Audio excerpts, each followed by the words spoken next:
Good morning, everyone. Welcome. On behalf of the Latin American Leadership Program at Georgetown University, I want to thank Yanire Braña and her team at Med Community for giving us the opportunity to co-present this first edition of the Women Entrepreneurs Forum at DC, a new global platform conceived to accelerate pivotal discussions and solutions in critical areas of entrepreneurship ecosystems, entrepreneurial education, and policy creation to empower women in business and foster international collaborations. I also want to specifically thank you all, experts, mentors, faculty, alumni, students, and friends, spanning over 20 different countries worldwide, who have understood the power of this call and have gathered here today to give voice to women globally and reflect on how we can all, women and men, work together to create a more just and equitable future for everyone. While much has changed since its over 200 years of history, Georgetown University remains one of the world's leading academic and research institutions, offering a unique and holistic educational experience that prepares the next generation of global citizens to lead and make a difference in the world. The spirit of Georgetown represents the values that inspired our university and what makes Georgetown such an inviting and distinctive educational community. At Georgetown University Latin American Leadership Program, we have aimed to embody this spirit, and especially the value of community in diversity, aware of our mission to educate the next generation of principal leaders and of our responsibility in an increasingly interconnected world. Since our programs first launched in 2007, at LALB, we have welcomed over 25 diverse cohorts of emerging leaders spanning the regions that collaborate and bring forward solutions to solve the most pressing challenges. Through our programs and events, we have pushed to create open and welcoming spaces for dialogue and cooperation to ignite innovation and action. To name some of our initiatives focused on women and community diversity, just this month, we hosted a webinar on key issues on gender and sustainable development in the region, featuring 5 women alumni that from their different countries and levels of action are working to reduce inequality gaps for gender reasons in the region. And later this afternoon, our Global Competitiveness Leadership Program 2023 cohort is graduating, a diverse and talented cohort made of over 60% women. This May, we will be presenting the second edition of our Women in International Business program that aims to foster leadership development for women in international business in El Salvador, Guatemala, Honduras, Nicaragua, and Costa Rica. The program, developed in collaboration with the Cámara de Centros de Formación Profesional de El Salvador, seeks to develop the skills of women who lead exporting companies in Central America in the areas of trade, innovation, and entrepreneurship, among others, improve the practices used in the search for markets and innovation processes, and promote the mentoring and coaching processes to strengthen women's network and groups, as well as the training of new leaders in the SMEs in Central America. And last year, we signed an important MOU with the Inter-American Commission of Women at the Organization of American States to cooperate in different areas aimed at strengthening capacities for the empowerment of women and their full participation in the economies in the Americas. So, as academic and executive director of the Latin American Leadership Program, I am thrilled to see many of our talented alumni, program supporters, and friends featured in some of the panels this morning. And as a long-term faculty here at Georgetown, I'm grateful to be featured along esteemed colleagues and champions of women's rights. Ambassador Melanie Vermeer, former United States Ambassador at Large for Global Business Issues, and Professor Kathy Tinsley, Faculty Director of the Georgetown University Women's Leadership Institute, to kick off this special 3-day forum. Thank you all for joining us this morning. So I'm just going to pass the podium to Kathy.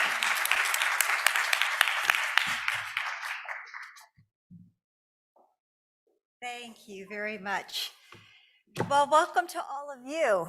Following on these important themes that Professor Ernst, my esteemed colleague, so eloquently established of the importance of equity and inclusion and social justice, I thought I'd talk just a little bit about the importance of doing research to make sure we know what ideas work and don't work in pursuit of such laudable goals.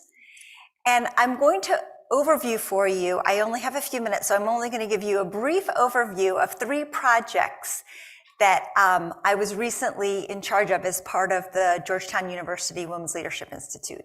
So I want to give you a brief overview of the projects and the findings.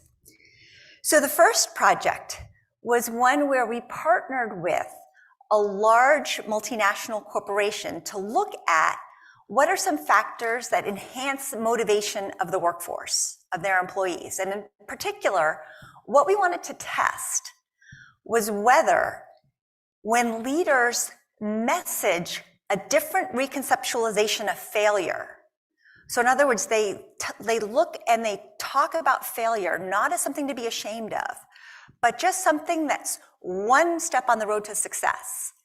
If you can reframe how people think about failure, are people more motivated and do they perform better? And so what we did is we did a field experiment where half of the people heard a video from the leader of the company that said, you know, failure is nothing to be ashamed of. Failure just means that you tried, you experimented, you were being creative. You're going to make it, keep moving, that kind of thing. And then half of them got a message that was, isn't this a great company that we work for? We all love working here so much, right? It was just as upbeat, but it had nothing to do with how to reframe failure. And what we found was that the employees that got the failure message, failure is okay, they were much more motivated, and over the course of the next year were higher performers and sold more product. This was all on Salesforce. Sold more product than the people that didn't get that message. So really the bottom line from that research that I think is really important is not think positively, but recover from the negative. What's important is resilience. When you fail, you get back up. So that was the first lesson that we learned from that project. Then the second project that we did is we partnered with a worldwide not-for-profit organization that does a lot of training in Africa. And we happened to do a field experiment in Rwanda. And in that field experiment, what we were testing was an intervention that's called storytelling for leadership. And storytelling for leadership is when you get people together and have them think about a time that they wanted to change something to be more congruent with their values. And so over the course of a 3-day workshop, what they do is they think about the instance where they wanted to make a change and where they actually had some positive impact on others. And then they tell a story about it. They practice how to tell their life story. And then there was a control group that didn't get the workshop, but they actually got real cash equivalent of what it costs to run the workshop for 3 days. So they got a bunch of cash as opposed to getting this workshop. And what we found a year later, was that actually 13 months, because data collection was a little bit interrupted by COVID, but 13 months later, what we found was that the people that had the storytelling for leadership workshop had higher psychological well-being, which you could imagine. They were more able to conceive of themselves as leaders. They spoke up more in meetings. but also had better financial well-being than the people that actually got the real cash. So the lesson that we learned from that was that anybody can be taught to be a leader. The third project that I wanted to just mention really quickly is a project that I partnered with a colleague at Harvard, and we wanted to test this idea that we've all heard about how women lack confidence. You know, women and men, they really differ in their self-confidence. Women lack confidence, and the women aren't risk takers. They don't like to put themselves out there and take risk. And we were kind of skeptical of that. And so, I mean, I think you guys have all seen some of the headlines, right? Here's just a smattering of headlines about, you know, women don't do as much, you know, they don't take risks, they don't invest as much as men do, all that kind of stuff. Makes great headlines. So what we did is we looked at hundreds of studies that test risk propensity in different contexts. So some were in investment contexts, some were in physical contexts, some were in contexts about like raising your hand and putting your ideas into the room. So lots of studies have been done about risk. And what we did is we did something called a meta-analysis, which is actually an empirical synthesis of all these studies. And before I show you the results of how different men and women are, I need to give you some reference point. So the reference point we're going to do is men and women and differences in height, right? So we can look around the room and be pretty confident that, you know, men are sort of taller than women, right? That's something that we know. And if you look at the data, and this is just differences in heights of a population that I could get easily on the web. So this is an old population. It's 20 years ago, this data on men and women's heights in England. But let's assume that the differences between men and women and their heights hasn't changed very much in 20 years. So if you graph the differences in men and women's heights, this is what it looks like. And so for those of you that haven't had statistics in a while, let me just explain the graph. So on the x-axis, on the horizontal axis, going out like this, is height, okay? So it gets greater as you go out towards the, let's see, your right, my left. It goes, it gets greater there. And so you can see the distribution of men is generally taller than the distribution of women. I'm not sure there's a pointer on here, so I'm not gonna test it. And you can see that the distributions they look pretty far apart, right? So basically, you could be pretty confident of saying men are taller than women, right? The distribution of men, which is that solid graph, is farther to the right than the distribution of women, which is the dashed graph. And on the y-axis is just the frequency. So that's what differences look like. That's what true group differences look like, okay? Here are the differences in risk-taking compared to the differences in height.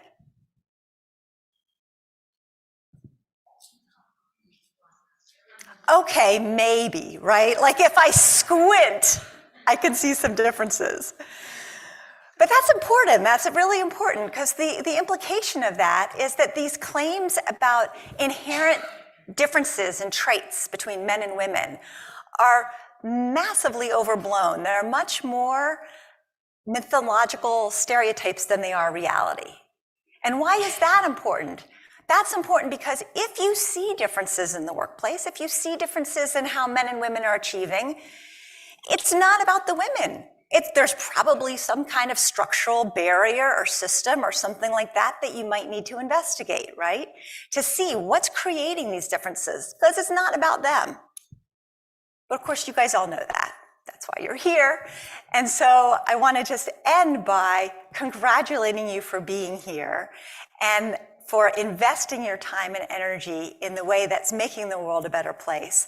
I absolutely admire you and your journey, and I wish you a wonderful 3-day workshop.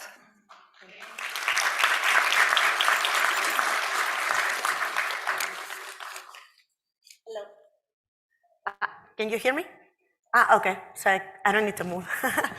So thank you so much for coming here.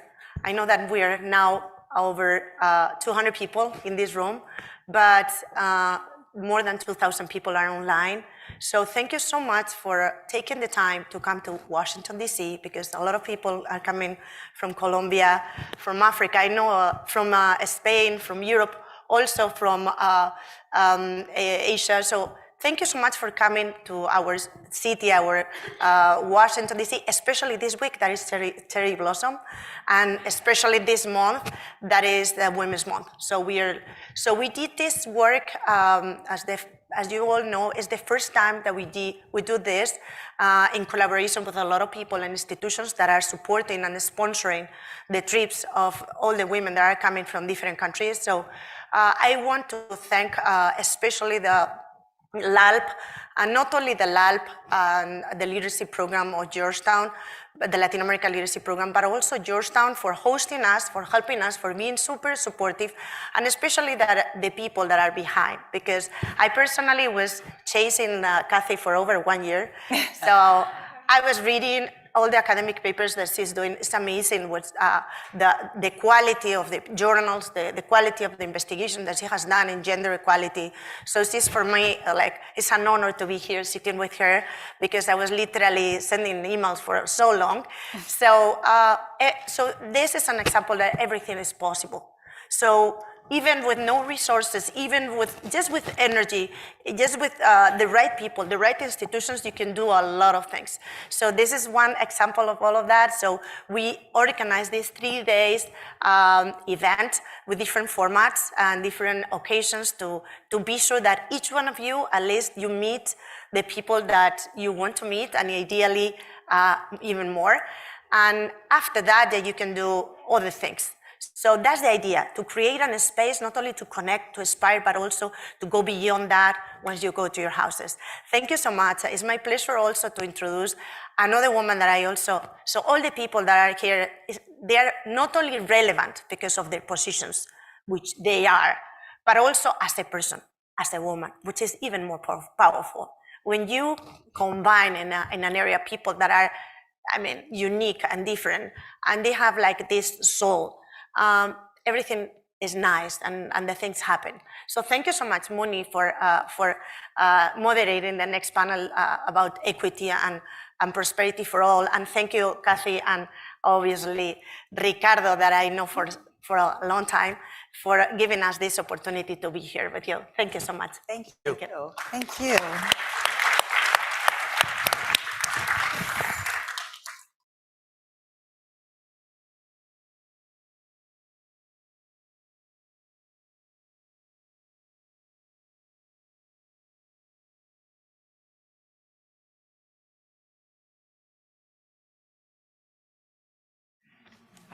I hope my mic is working. This is a really hard, most charismatic people you're gonna see all day. So hopefully I'm standing here because I want to give our panelists a proper introduction, and then I'll sit down and have a chat with them. But thank you, Janire, thank you, Ricardo. Kathy, I was left with a question about whether there's also a difference between tall people and risk-taking. I'm pretty sure, and I suspect that that as a tall person, that it's probably also true that the risk-taking is less. This is a wonderful forum. I feel a ton of energy in the room. I'd like to introduce our guests. I am myself an alum of the Latin American Studies program before this building was even built, that I'm a proud Hoya. I am a partner at Dunton's Global Advisors. I'm also have a background in trade and in journalism, which is my actual love. I'm excited to moderate today. I am proud to introduce Assistant Secretary Alejandra Castillo. She's a powerhouse in the Department of Commerce. And I'm just gonna read, I don't wanna go into the very long and amazing bios because you can see them in the program, but look at how she describes herself. So she is officially the U.S. Assistant Secretary for Economic Development and describes herself by servant leader, social impact advocate, and disruptor. So hold on tight for Alejandra.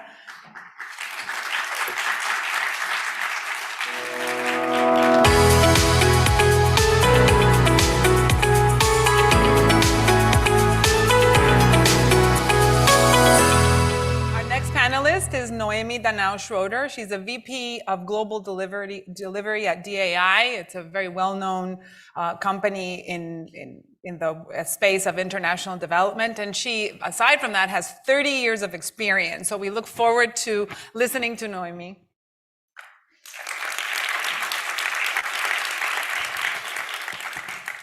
And then last, but certainly not least, and you'll see why I say that when you hear her talk, is my good friend Gali Meyer, co-founder of Buena Vida Café Orgánico, an international hellraiser.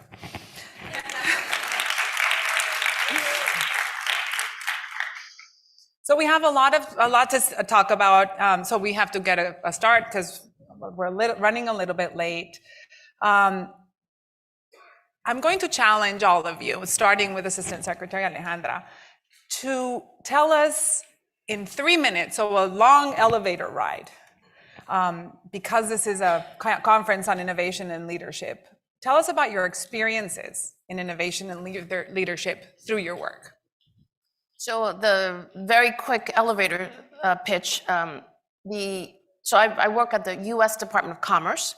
I lead the Economic Development Administration, which is one of 13 different agencies. And I will submit to you, the US Department of Commerce touches your lives every single day and possibly every single minute.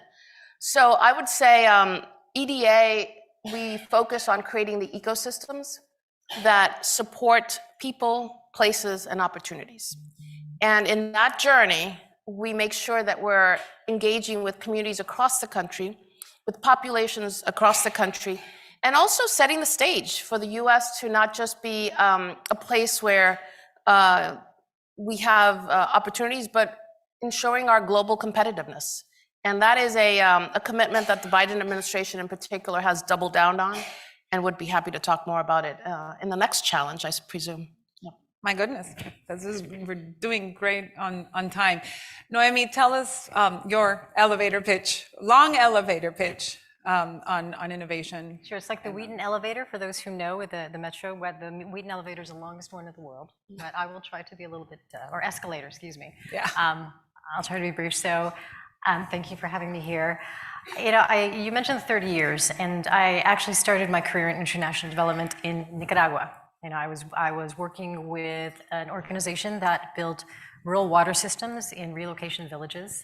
So this was during the end of the Contra War, so dating myself a little bit there. And I thought I'd be there for 6 months, and those 6 months turned into over 8 years. And along that way, I ended up founding, with 3 other rural teachers, an organization that developed health and environmental education materials and guides and so on for rural teachers. But the innovation to it was that, you know, it was a first curriculum that was developed for and by communities, educators, and with the input of the young people who lived in these areas. So for the first time, in the materials that they were looking at in over 200 schools, it reflected their lives, their lived experiences. It wasn't material that was coming from the capital city or from other Latin American countries, but actually, you know, they could see themselves in the photos, in the stories, in the references to the communities where they lived and where their families worked and had their livelihoods. So, you know, in many ways, and I didn't know I had the label then, but it was, you know, I was a social entrepreneur with this group of educators. And, you know, over the years, I've gone on, I've led different nonprofits, both overseas and also large-scale USAID projects as what is loftily called a chief of party. And as mentioned, my current role is at DAI. It's an international development company with a global footprint, and we are among USAID's largest implementing partners. So I currently oversee a global portfolio of it's equivalent to about $1 billion of programming around the world in over 60 countries. So it's a far cry from how I started my career, but there are some things that, you know, I'll hint at that are just sort of those continuities. You know, what is that through line in my career? And I think that is important to international development in terms of how we do things and how we approach making this world a better place. Let's hear from Gali, who has her ear to the ground in the world of international development. Thank you so much, Muni, and thank you, Yanir. And Ricardo, I hope I learned well from you. So basically, I'm going to try and make it short. But I've started with Fabian Koss in '99 when we tried to basically bridge a digital divide around the world. It was just a little novelty assignment. And one of the things that we've learned quickly on is that you have to start from the ground up. You have to always be on the ground to understand the problem. And there's going to be a lot of experts and a lot of consultants and a lot of people who have a really good will to make this work, but nothing would work as well as being on the ground. So today I represent a lot of organic coffee growers in Costa Rica, and we're basically reshaping the coffee industry. We're creating tools to help them have technical assistance, financial assistance, because as you all know, getting financing for agriculture is nearly impossible. But hey, people walk on the moon, we can get financing, right, Nancy? So I think that right now reshaping the coffee industry may sound like a big thing, but it really isn't.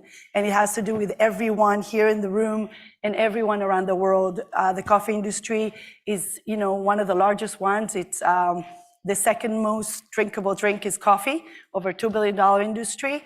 And it's pretty simple. If everyone would pay $1 more for the cup of coffee or less, and actually that money goes to the farmers and no one else, guess what? We reshape the coffee industry. So there's a lot of innovation in what we're doing and the way we're thinking. But I think you need to think with values in your heart as opposed to always your pockets and power. And if we change that about our humanity today, I think we're going to reshape a lot of industries. So we had a prep call for this panel, I must confess, and I wish we would have recorded it because Yes. it would have been a whole nother panel today.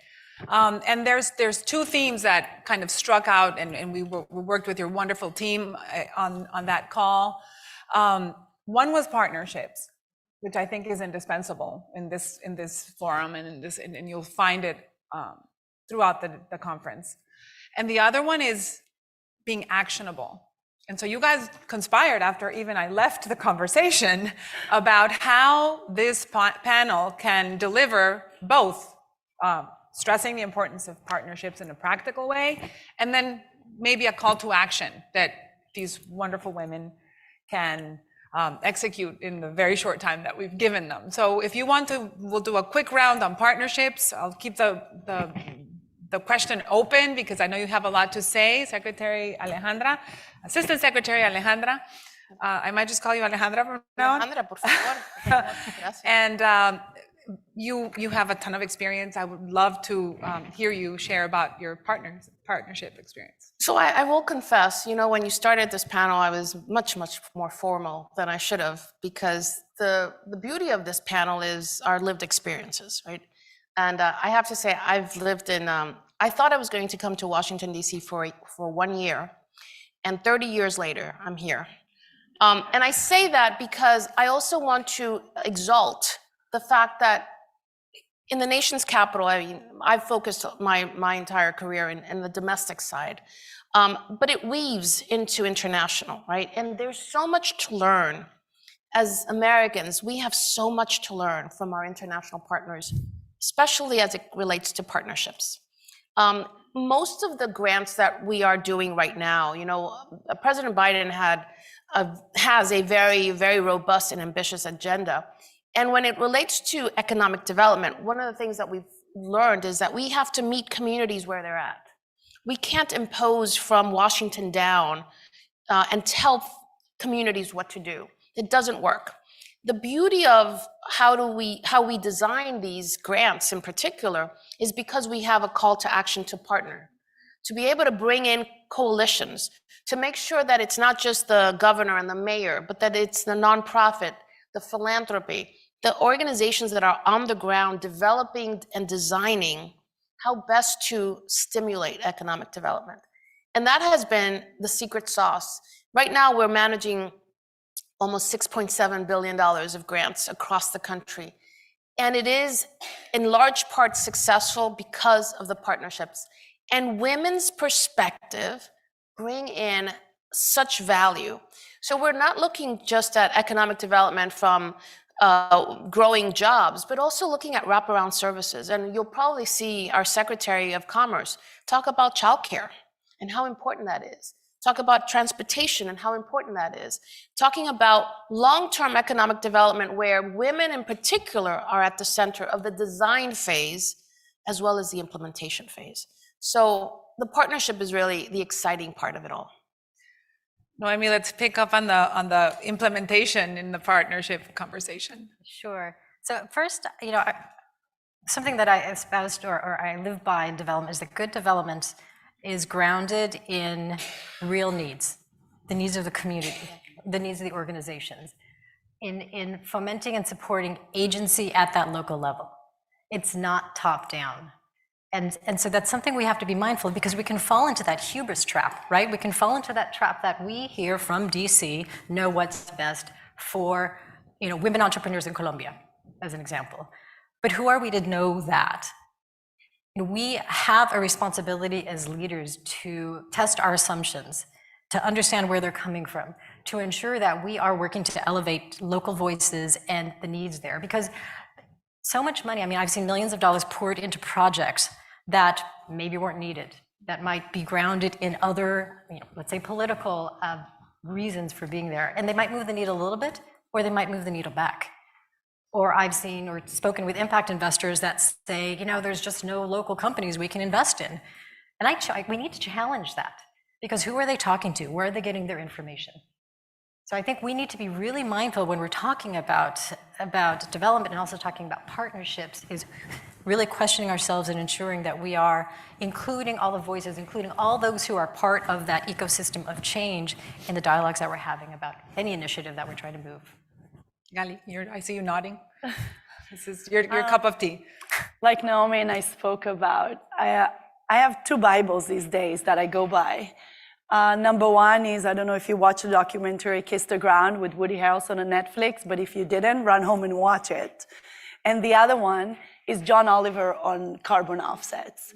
And when you watch those two, you realize that everything Alejandra and Naomi says, I'm sitting there going like, oh my God, this is amazing. But then I run into walls when I'm actually trying to change things, because there's so much greenwashing and there's so much talking and there's a lot of information. And what Naomi said hit a chord.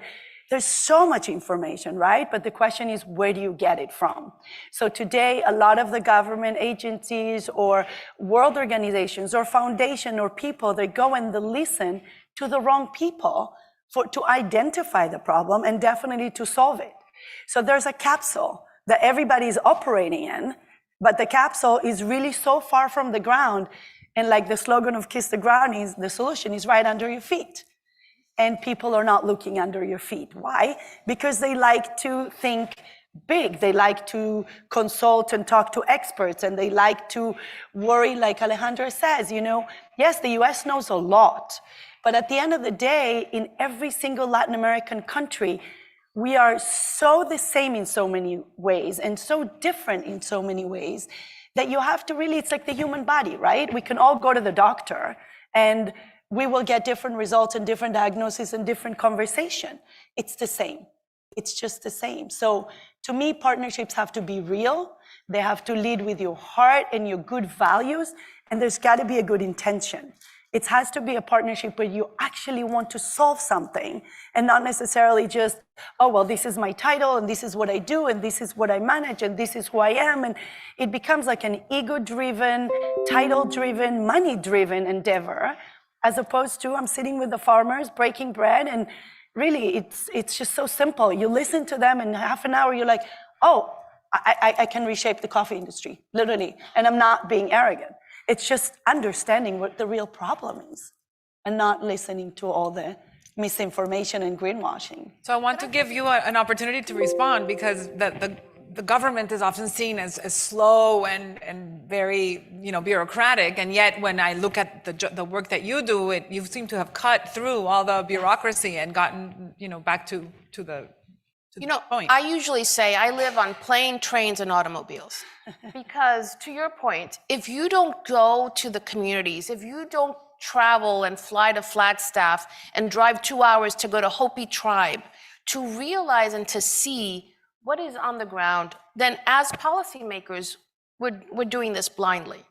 And I love this panel, because as women leaders, we not only lead with our heart, we lead with our passion, but also we lead with a real grounding that I need to talk to individuals, hear what they are challenged, spend time with them, come back, inform our legislators, challenge my team, because you're absolutely right. There are such cemented ideas that are, when we test them, they're fallacies. And again, sometimes it's not going to be that $1 is going to generate 2x. It's going to probably generate sometimes, 50 cents. But that investment is still important because it builds capacity on the ground. And that is what I am passionate about in the role that I play, because I get to be a troublemaker. I'm a New Yorker, my parents are Dominican, and that's how I grew up.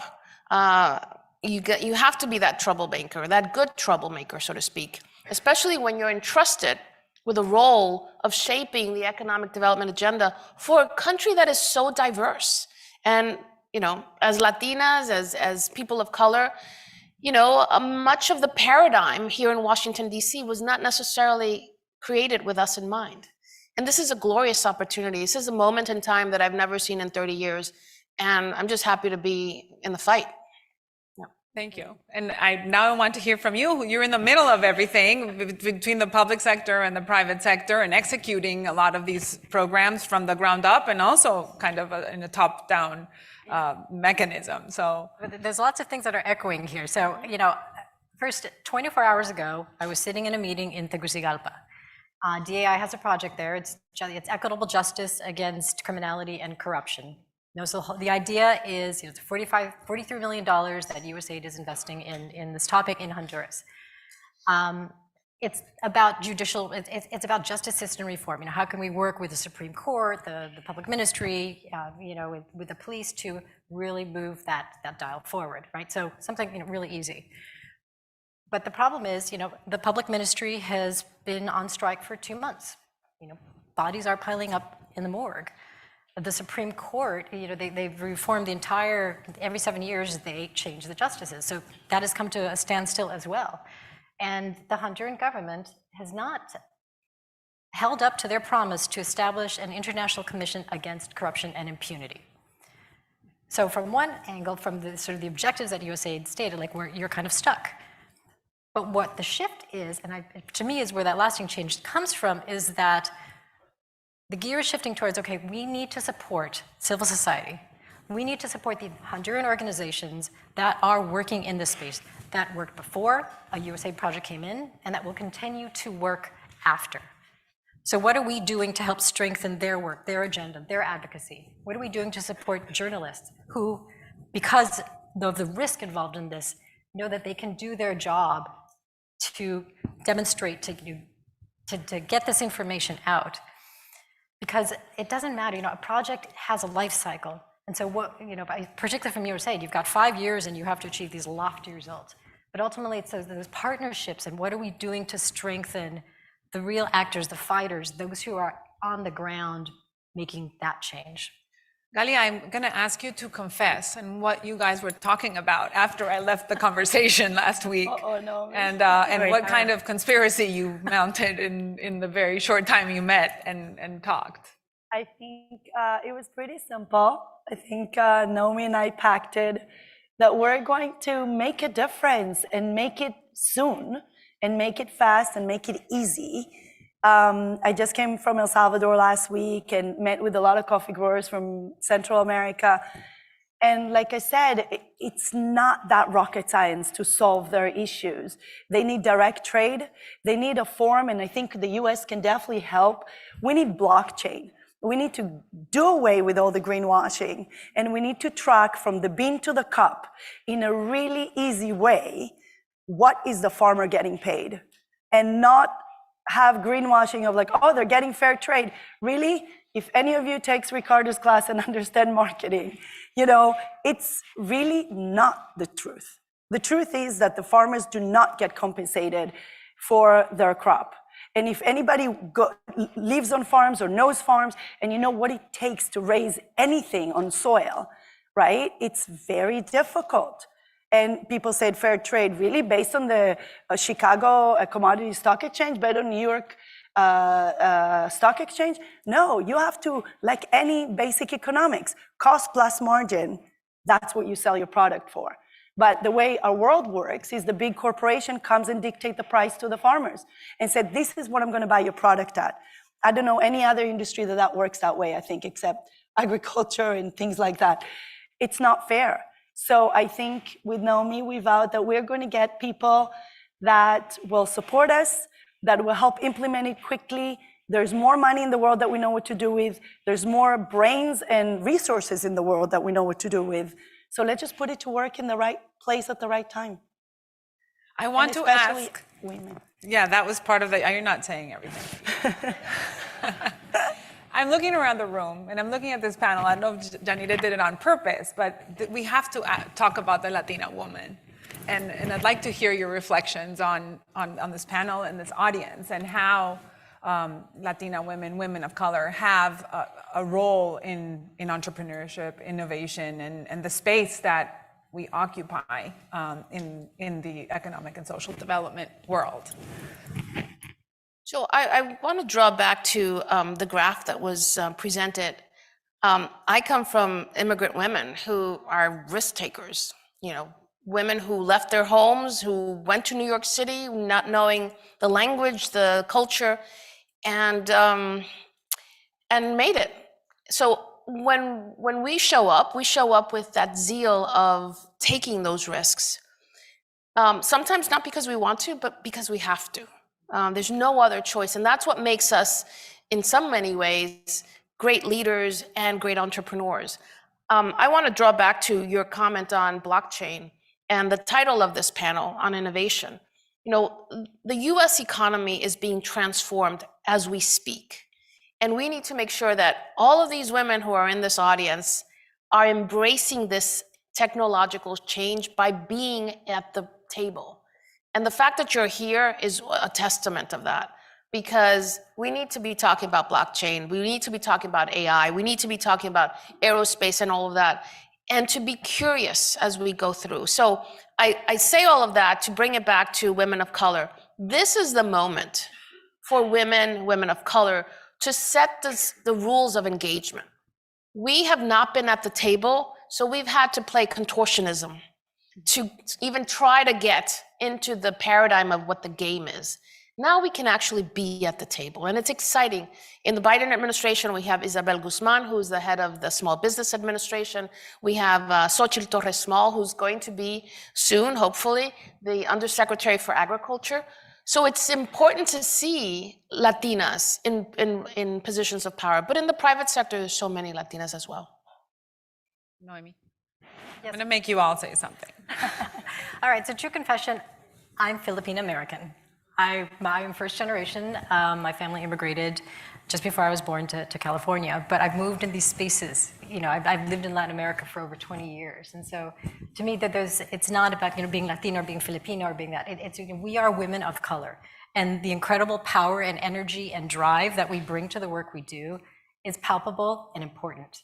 And I'd love to get to the point where we don't have to wear heels to be those change makers. We can wear whatever shoes we want. Thank you. Gali. I think Naomi summarized it great. Alejandra, I'm echoing every word you said. Yeah, we're women we're immigrants. We're women, we're Latina, but to me, I see past gender, past color, past everything. I think we have to get over it. We're humanity. We got to start looking at the world like people. We're all people. And it doesn't matter if we're short, if we're tall, if we're black, if we're white, if we're whatever we are. We're just people. And if we work as people, and like I said, one of the things I like the most about the panel and about working with Mooney, and I had a long, extensive conversation with Yanira, which thank you so much for this opportunity. And I said yesterday to Isabel, when we were sitting down talking, I think it's time to connect with people on a real level.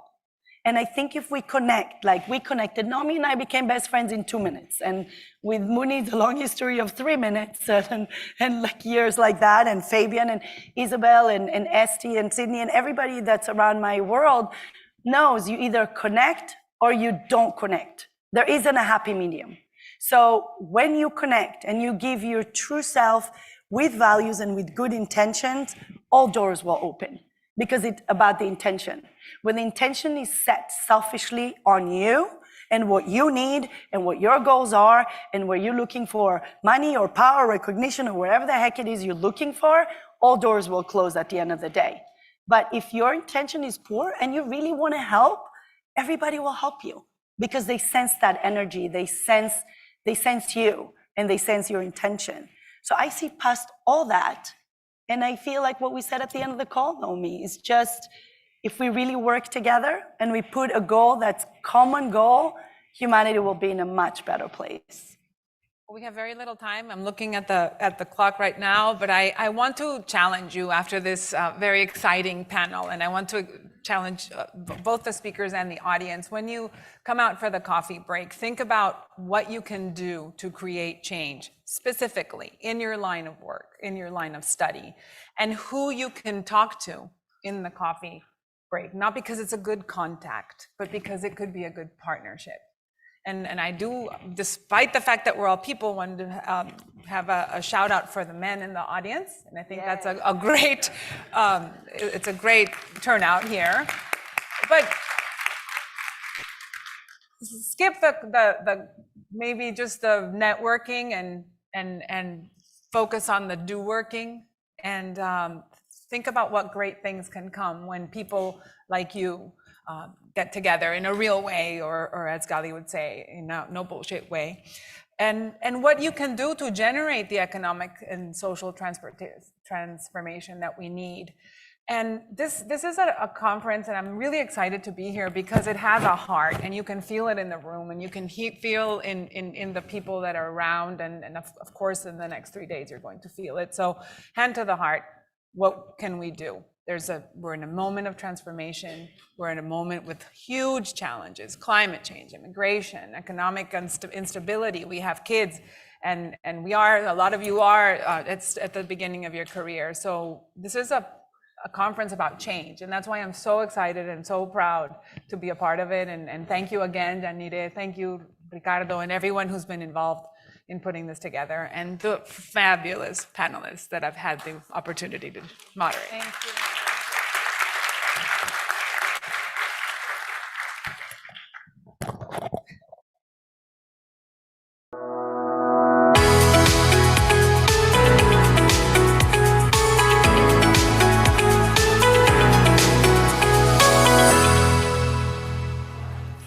Do you want to sit over there? All right, everyone, we're going to keep going, and let's get started with our second panel. Great, so we're talking about entrepreneurial mindset with a fabulous panel, and I'm sure this will be a very exciting and enlightening panel for you all. We'll get you. We need to get a mic for Yanire, please. All right, so my name is Diane Garza. I am so happy to be back home. This literally is home for me. I am also a Hoya, graduated way back from my college days here, and also have worked with the Latin America Leadership Program for more than 14 years already. Yes, in developing leadership programs for all sorts of groups from Latin America. So excited literally to be back home with you all. I'm also an executive coach, and I work with, beyond my work with Georgetown, I also work with large companies and startups in helping their leaders to develop the skills necessary for the future of work, whether it's on a one-to-one basis or with leadership development training programs. And so I'm excited to be surrounded by so many leaders today. And so following and building on what we just heard in the previous panel, we're going to be talking now and probably take it a little bit deeper. We're going to talk about entrepreneurial mindset in this panel, all right? So I'm going to introduce our amazing panelists, and then we're going to get started with this amazing conversation. So we have with us Nancy Conrad. She is the founder and chairman of the Conrad Foundation. She's a former teacher and has become a recognized leader in transformative education and named one of the top 100 leaders in STEM education. She's served as a featured speaker at national and international conferences. Her presentations include TED, MIT, and the Global Competitiveness Forum in Riyadh, Saudi Arabia. She also presented at the Global Diversity Leadership Conference at Harvard University and the National Modeling and Simulation Coalition Conference in Washington, D.C.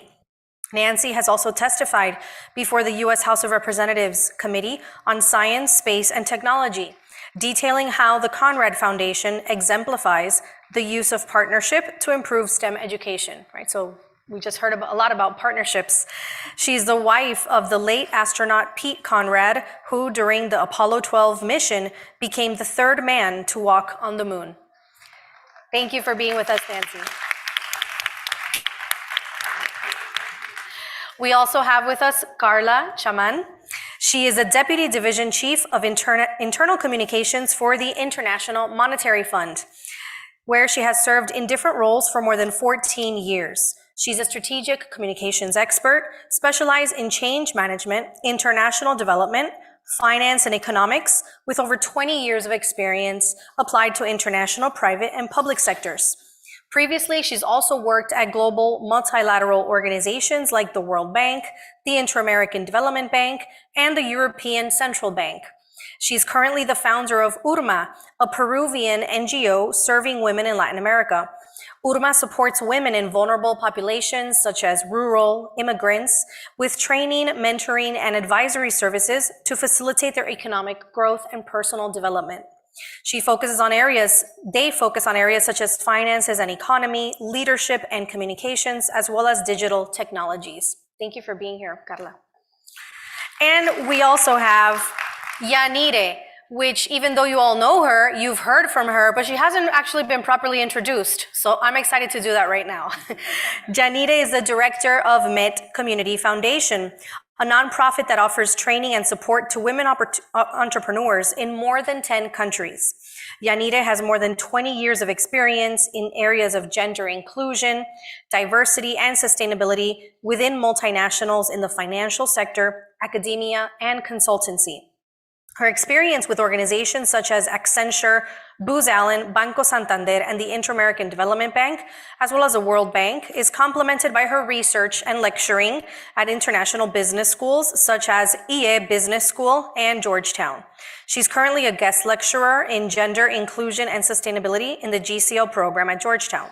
She also has a law degree from the University of Deusto, a master's in international relations, and an MBA from IE Business School. She also has degrees from the London Business School, Harvard Business School, Georgetown University, and Cambridge University in the areas of innovation, sustainability, and change management. She's currently focused on research and publication of studies on gender within the PhD program in competitiveness, innovation, and sustainability of University of Deusto. So she's, as you know, she's participated as a speaker in more than 300 events throughout the world. And she's also, I'm going to cut to the chase. She's the dynamic force behind this Women Entrepreneurs Forum. Without her, we wouldn't be here today. So as you can see, I'm so excited to be moderating this panel and get the conversation started. So with that, we're surrounded today by entrepreneurs from all around the world in the audience, as our panelists, the guest experts that are joining us.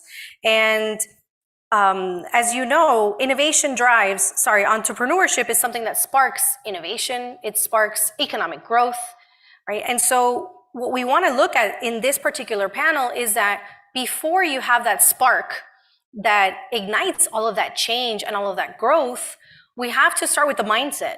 Right? You have to have that chispa, that idea. And so we're going to be talking today about entrepreneurial mindset and how that's a catalyst for all of this change and growth that we want to see. Before we go deeper into it, we're going to talk about why it's important, no matter what you do for a living. So whether you are an entrepreneur or you work at a large organization or company, right? How can the entrepreneurial mindset benefit you and benefit those around you? We want to talk about some real world examples also on how you can strengthen your own mindset. So just to make sure we're on the same page, entrepreneurial mindset is a way of thinking, okay? It enables you to overcome challenges, to be decisive and accept responsibility for your outcomes. It's this need to constantly improve your skills, to learn, to grow, to continue to move forward with continuous action and ideas. So what we want to think about today is that anyone can develop an entrepreneurial mindset. Right? So with that, I want to start with Yanire, because you're doing your PhD research on this topic. Right? So we want to start with you to tell us more about entrepreneurial orientation. So I want to hear from you, what is some of the background, some of the definitions to help us lay the groundwork for this conversation? So I have to admit that this is my favorite topic. And not only my favorite topic, but also I know for a long time, Carla, we used to be colleagues at the IDB, so it's my pleasure to be here and see, I think that the three of them are entrepreneurs or intrapreneurs, because I think Carla is both. He's an entrepreneur and also is an entrepreneur, because sometimes it's even more challenging to create things within structures than outside. So I really respect people that they want to create things within a kind of a big structure like maybe the IDB, the World Bank, but this is not a new topic. So now we talk a lot about entrepreneurial mindset, but entrepreneurial orientation, if you go in Google and you go to the Google in the academia and you find the journals, there are a lot of journals that they talk about the entrepreneurial orientation. The entrepreneurial orientation is not a new topic at all. Actually, has been a lot of there is a lot of research focused on two sides: the firm entrepreneurial orientation, and also the individual entrepreneurial orientation. And also there are 5 dimensions of this topic. So when you analyze what is the entrepreneurial orientation, you analyze the autonomy, the innovativeness, the proactivity, the risk-taking, and the competitiveness. So these are the ingredients that when you analyze each one of them, you can see differences among women and men. And when you analyze a company that sometimes there are certain companies that are more, that they have a higher entrepreneurial orientation, because you can define that certain companies are more conservative, let's say, and others not. It's because you analyze each one of these ingredients in these topics, and you can see differences among women and men. So it's very interesting, everything, and that's what I'm now doing in my research, in my PhD, is just trying to, I would love, the ideal is to demonstrate that it's good for the companies to have entrepreneurial people. It's good for the firms to have entrepreneurial mindset. It should be good, not for the good as the reputational, it's also good for the business. And that is what I'm now focused to prove and to demonstrate, that when you have entrepreneurial women within your board and within your employees, that it should be good for the business. That's what so thank you. Amen. Love that.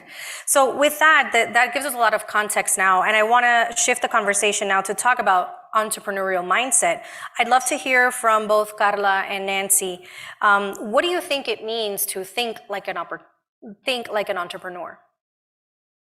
I'll jump in with what's left of my voice. Sorry, people. This is it for the day. I want to give you an example of probably the most far out, literally, entrepreneurial venture that this world has ever known. And that's how we got to the moon. That was really crazy stuff over 50 years ago. We started with nothing. We had no science. We had no astronauts. We had no vehicles. We didn't know how to get there. We didn't even know what it looked like once we got there. So what did this take? And I want to offer this as a framework for what this group is trying to do, because it's actually a very interesting overlay, because you have a vastly different community of practice worldwide. Now, the advantage of doing this now is the internet, because there are no borders and there are no boundaries. Mm-hmm. And when my husband stood on the moon and looked back at Earth, he saw a fragile little blue and white marble suspended in a black velvet sky, no borders, no boundaries. Perfect timing, people. Here's the framework. Go back and look at it. It was leadership, that was Kennedy. It was funding. It was government, industry, and academia. All are present here. Special sauce, 400,000 people working together with a singular goal. Now, if you asked anyone, there's a great story about this very famous journalist who came down to Johnson Space Center, which is the head of manned spaceflight, now human spaceflight, thank you. And we know Artemis is going to go. And of course, they're talking about a woman's boots on the moon. And judging from here, I think it's going to be a stiletto. So this woman, very famous journalist, was interviewing this guy, and she asked him, what do you do here? And he said, oh, ma'am, I'm sending a man to the moon. Oh, and she interviewed him for like an hour and a half. And finally she said, now tell me your name again. He said, my name is Artemis Jones. And what is your job here? He says, ma'am, I'm a janitor. Everyone that was involved in that project, lesson for you, was involved in sending humans to the moon. So when you get that massive overlay of concept and goal setting and the collaboration and all those pieces I just mentioned to you, that's when this can become a different kind of a moonshot. So I just offer that as the uber entrepreneurship role model. By the way, risk-taking, holy Christmas. So in space business, failure is not an option. In entrepreneurship, it's mandatory. You must. And we teach that. I work with kids 13 to 18 all over the world. And we've taken the model of the moonshot and invited young people to create commercially viable solutions to solve big challenges in space, energy, cyber, and health. We don't fund them. Our big prize is patent awards, which we do with Denton's. Who's here from Denton's? Somebody was from Denton's. There you are, Denton's is one of our law firms. And these kids are creating solutions to amazingly huge challenges. We don't use the word problem. That has barriers. Challenges has solutions. So we've taken the model and overlaid it into the education sector. So I invite you to think about it, to overlay it into what your goal setting might be. And I'm happy to help in any way I can. Thank you. I love that. Thank you so much, Nancy. Carla. Excellent example, Nancy, and I would like to bring us back from the moon to the example of the janitor, right?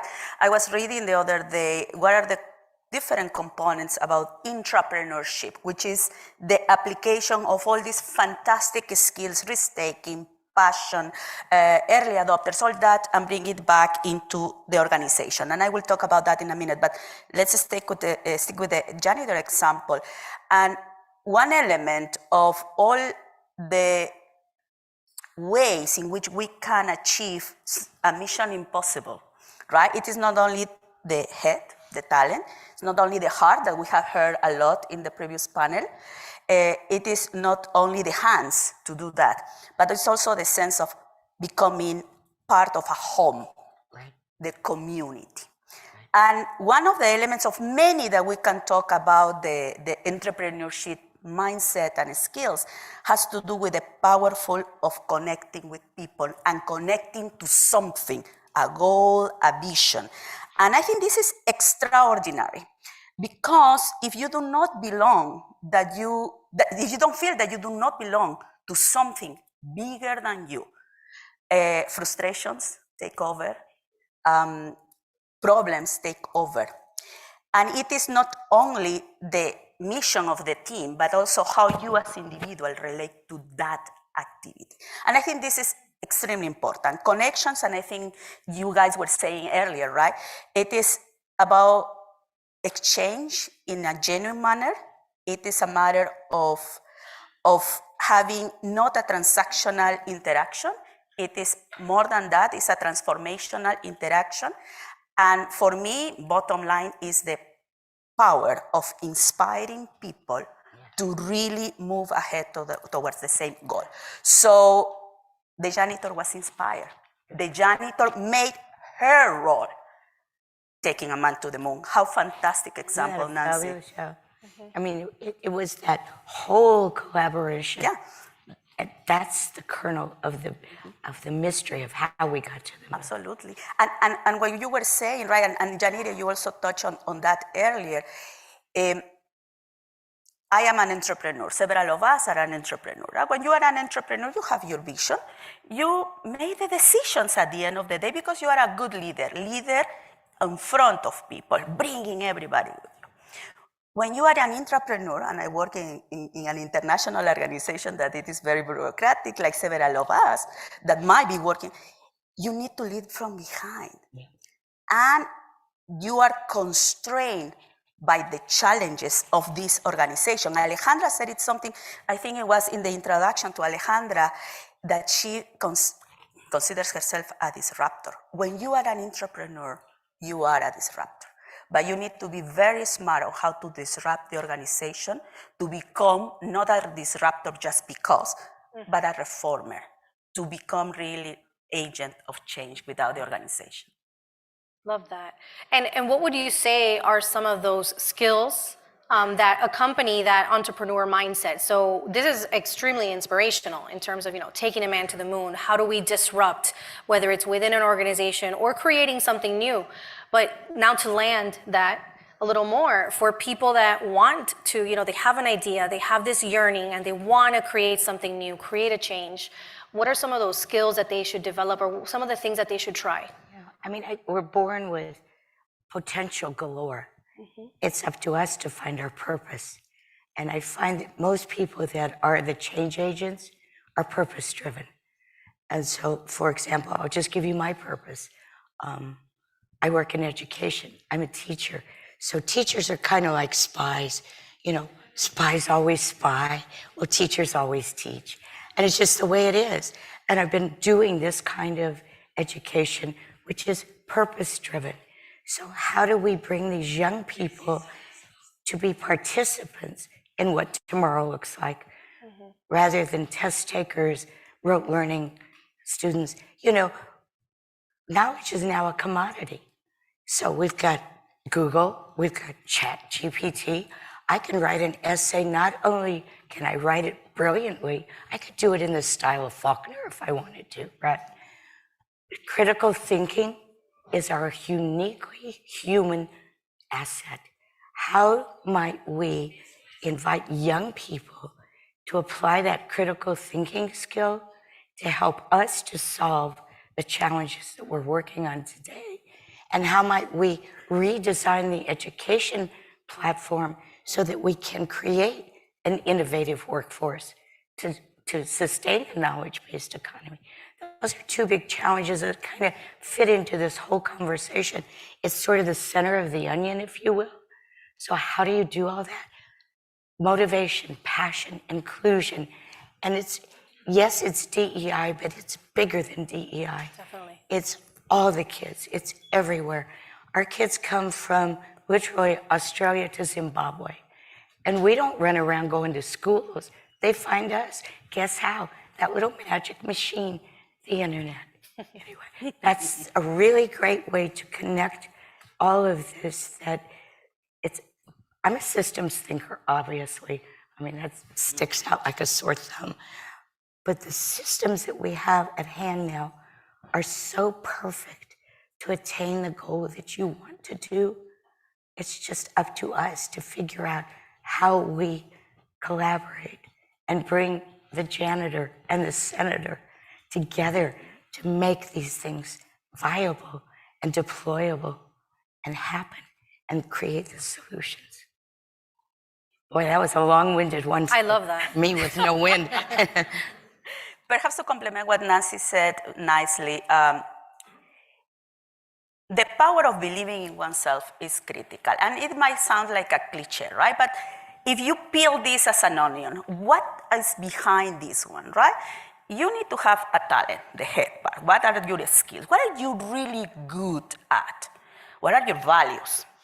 Are my values in sync with the organization, in sync with my community, in sync with what I want to do if I want to do a startup? And the passion. So those three elements are important to really pin the believing in yourself and that you are capable of doing things. You mentioned that I am the founder of URMA. URMA is an NGO in Peru. Prior to that, I had another NGO called Newsstands, also working with women, in this particular case, focused on junior professional women about to take off, and we were giving them the empowerment needed. In all what I see across this different group of women is that in Latin American societies and in other regions, there is this sense of maybe I cannot do it. Maybe I need someone else to do it.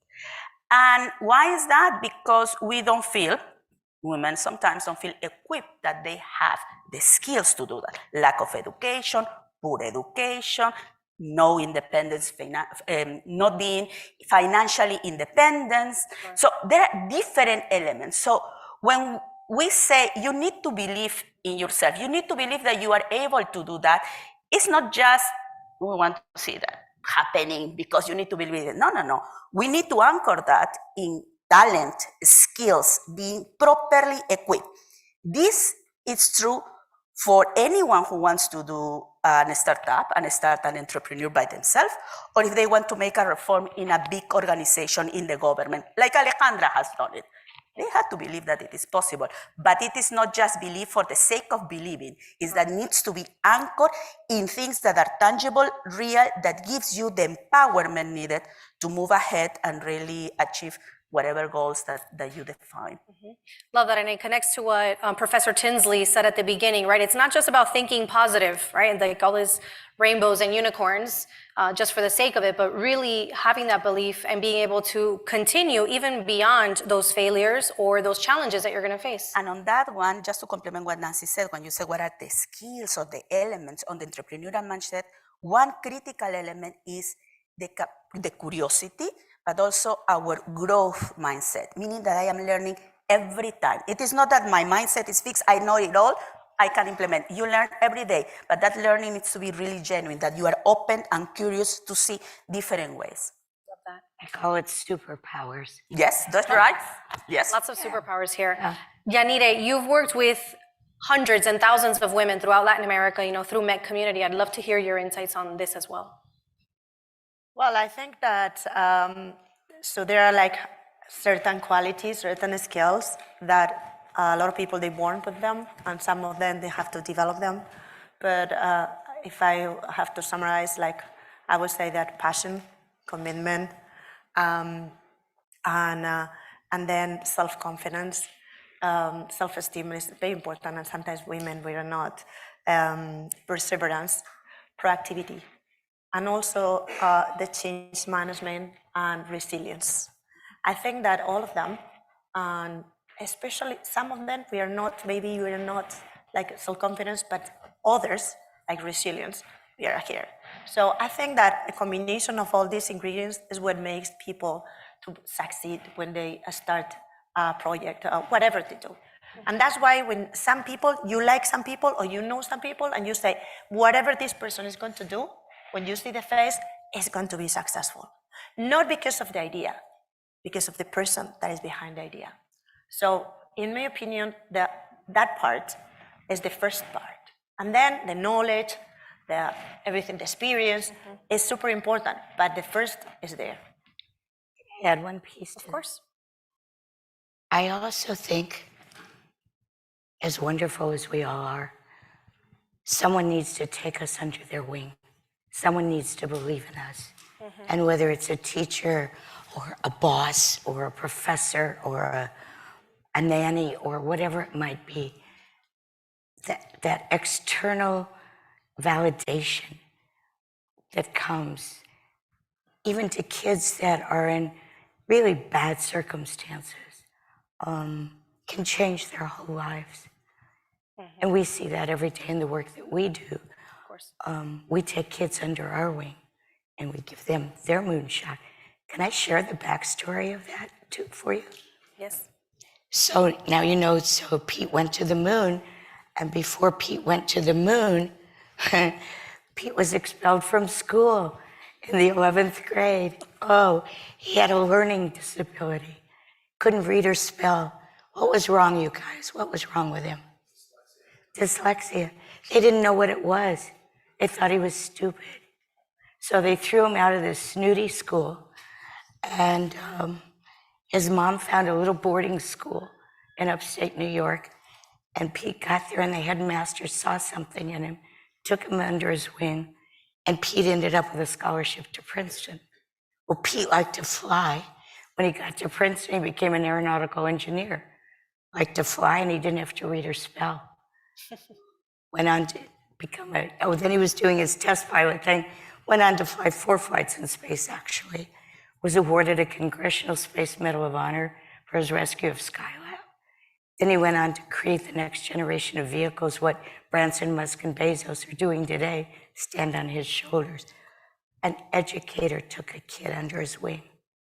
Take someone under your wing, reach out. I mean, I'm now, it was 5 and now I've reduced it to 3. It's a big responsibility. And it's so heartfelt and so important. And it doesn't have to be heavy duty, but believe in someone other than yourself that you can bring onto the journey and be part of their story. Love that, yeah. I always say that, I totally agree. I mean, at the end, sometimes you think that you're doing things for the others, but at the end, when given, you're also doing the things for yourself. I totally agree with you, yeah. The mentorship programs, for instance, within any organization, it's a perfect example of these powerful connections and give and take. It is a learning experience for both mentee and mentors. Absolutely. Love that. And the good news is that this entrepreneurial mindset, and I've seen this with hundreds of people that I've coached, right? That developing that self-confidence, developing those skills is something that you can do over time, right? It's not, obviously some people might be born with more of a disposition and you say, oh, they're just a natural born leader. But the thing is that it's actually a set of skills, and that means that we can develop them. We can work on them, we can strengthen those, okay? So we all have that ability, right? If we seek the support, if we seek the mentors, if we study, if we dedicate ourselves to it, this is something that you can grow and cultivate on your own as well. So to close, I would love to hear from you all in 30 seconds or less, just some final advice that you have for our audience members. We'll start with Nancy. Oh boy, how about an old saying I love, shoot the moon, even if you miss, you'll land among the stars. Yes, love that. Thank you. Carla. I think generosity, it's important. I believe in being generous with your knowledge, with what you have, because in the process of connecting with other people, you will learn more about yourself, and you can believe about yourself as well. So by believing, as Nancy and Janire said, about others. So the genuine generosity when you engage with others is critical for me. Thank you. Janire. I already talked about the qualities and the skills. So the last thing that I would like to add is that try to be like with people that are always or smarter or prettiest or have, like they are better than you. It's the only way to improve yourself. It's the only way to push yourself.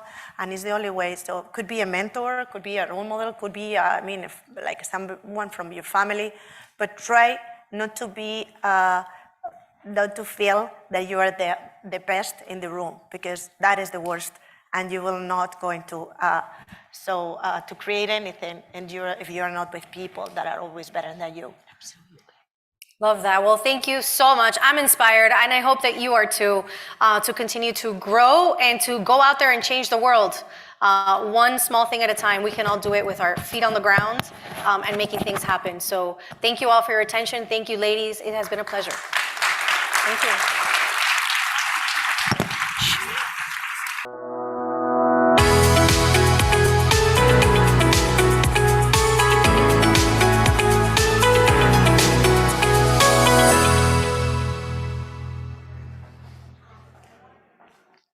Siento aquí. Sí, aquí. Pasa. Okay.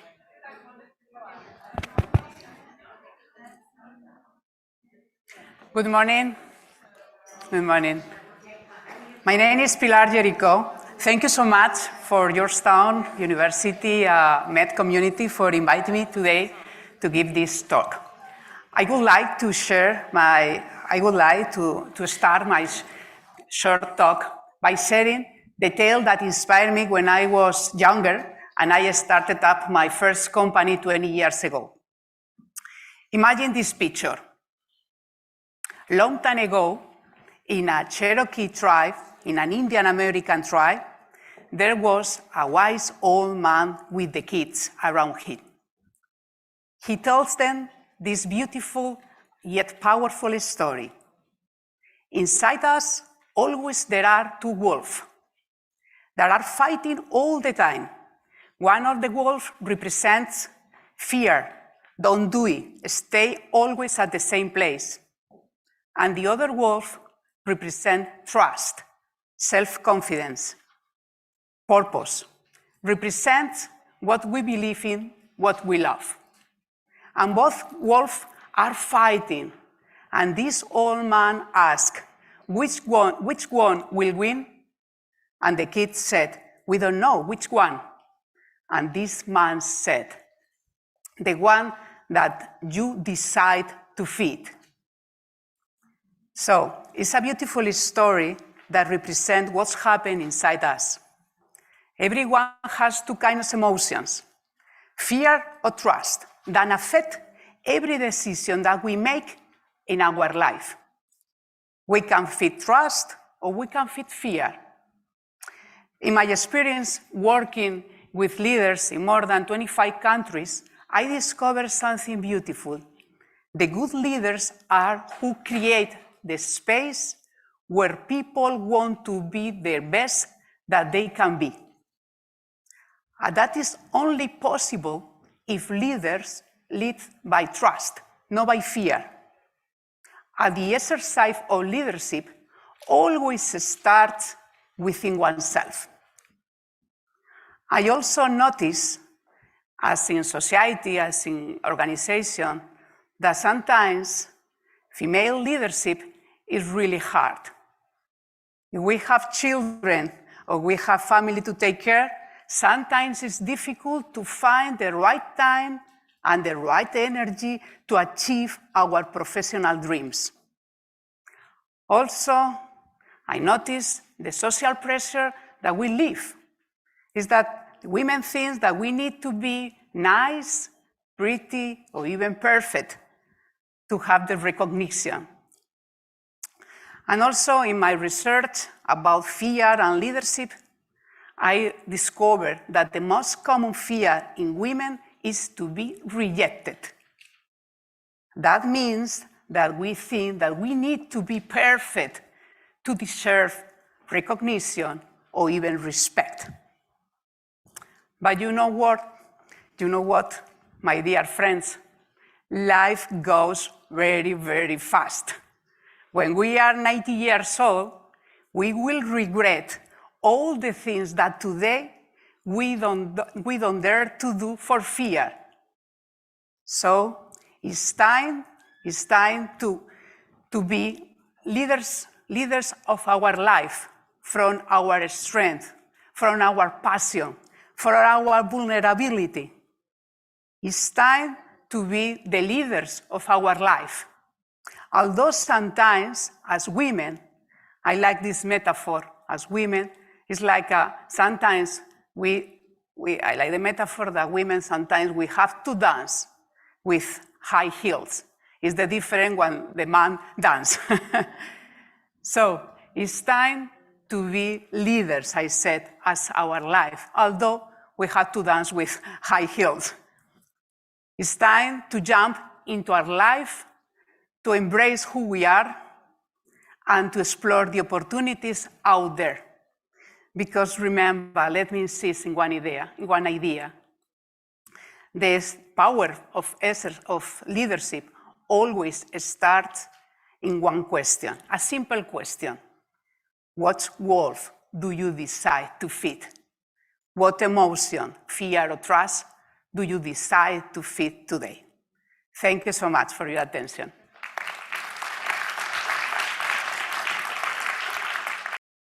Stay with us. This is the last section of the morning before we break. I am very pleased to open up Stories of Change. This is hopefully an inspiring and energizing section for you all. We continue to talk about promoting entrepreneurial ecosystems, leadership education programs, but I think this section in particular, we want to open it up to new voices. My name is Cristina Ruiz. On behalf of Georgetown University Latin America Leadership Program, it is a pleasure to introduce 3 talented new voices from our Latin American region. They are all program alumni of our Global Competitiveness Leadership Program. And they are also represented, this program is also represented by other speakers like Alison Silva today, Laura Paonesa tomorrow, and all the alumni that are present here today. So thank you, welcome. So I am sure that the stories and the social impact projects that you will hear today, they'll give you hope, because they are really working on creating a more sustainable, competitive, and inclusive Latin America. But their stories also attest to the spirit of our programs, executive education programs that we have been developing here at LALP for the past 17 years, thanks to members of the Latin American Board and other corporate sponsors and friends. And thanks to them, and with that spirit in mind, we have been able to welcome, educate, connect, and inspire over 800 emerging leaders spanning the Ibero-American region. But let me introduce you now the storytellers this morning. So next to me is Andrea Burt. Andrea is a serious social entrepreneur. She's a 2012 GCL alumni and the latest award recipient of our GCL Impact Award. She is the current director of B Corps and Communications at Sistema B Internacional. And she's going to tell her story, but I think it's a story of change, a lot of impact, and one that should resonate with all of us that believe that no matter where you are or what role you have, we can all lead or support positive transformation. Featured along with Andrea, we have 2 outstanding representatives of our GCL 2023 cohort. And they're actually graduating later this afternoon together with the rest of their colleagues here in the audience. So congratulations to them all.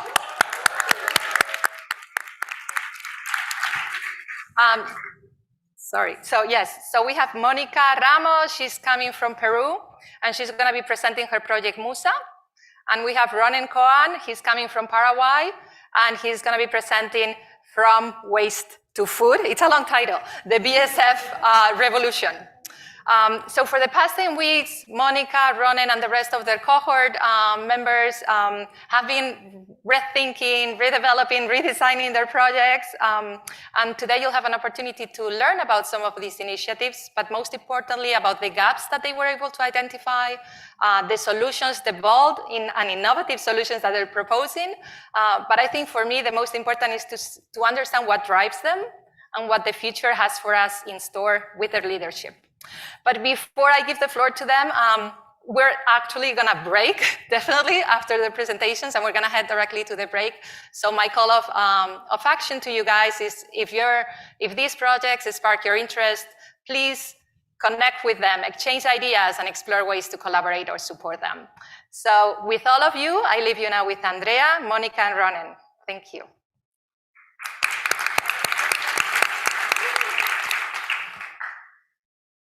So Paraguay has 10 Guinness World Records. The longest hot dog, the largest sausage, the biggest outdoor barbecue, and the world's largest harp ensemble. Paraguay is the heart of South America. Amazing people, beautiful landscapes. But it's a land full of paradoxes. For example, we have the biggest dam in the world, but the power goes off every other day. The royalties of this dam fund education, but our children study under trees. We have beautiful modern buildings built on streets that flood every time it rains. So sometimes we feel hopelessness. We have a general feeling that we'll never be able to get out of the hole. But there are 2 things that bring us hope. On the one hand, soccer, obviously, and on the other hand, music. So let's go back a decade ago. It was 2013, and our neighboring Brazil was getting ready to host the World Cup. And we didn't qualify.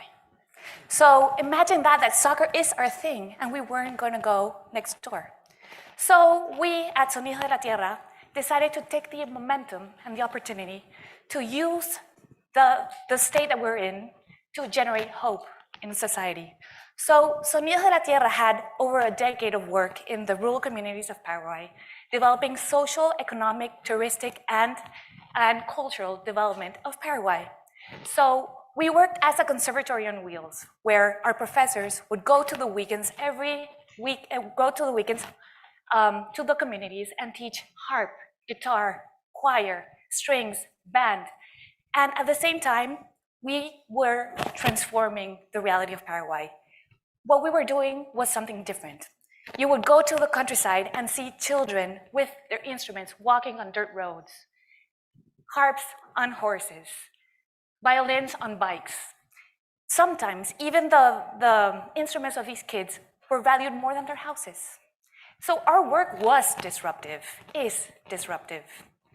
And we also work with the parents. So as the more the kids played and the better they played, the more the parents worked and they fundraised and they hired new professors and they bought more musical instruments and they organized concerts. And once a year we would meet in a different city. This was in Cacupe, an hour away from Asunción, and we would get together to make music. We also had thematic orchestras like the Orchestra of Recycled Instruments of Cateura, which you might know. We also have the H2O Orchestra of Recycled Instruments related to water. And we would travel the world. We were invited by will.i.am to play at the red carpet of the American Music Awards in 2012. And we also played with Jack Johnson when he went to Asunción. We played in France, in Switzerland, in Colombia, all over the world. But we had one great challenge. The Paraguayan harp was losing popularity amongst the youth. And the Paraguayan harp is the musical symbol of our country. It's our culture. So we did a little research, and we realized that Edinburgh had broken the Guinness World Record in 2006 with 201 harps playing at the same time. And we could do better. So we set ourselves to double that. And as our professors toured around the country auditioning, we would fundraise, apply for the Guinness World Record, and organized one of the greatest events of the year. Amigas, amigos, bajo la dirección del maestro Luis Arán, el conjunto de arpas más grande del mundo. Aguardando a los artistas paraguayos que van a demostrar.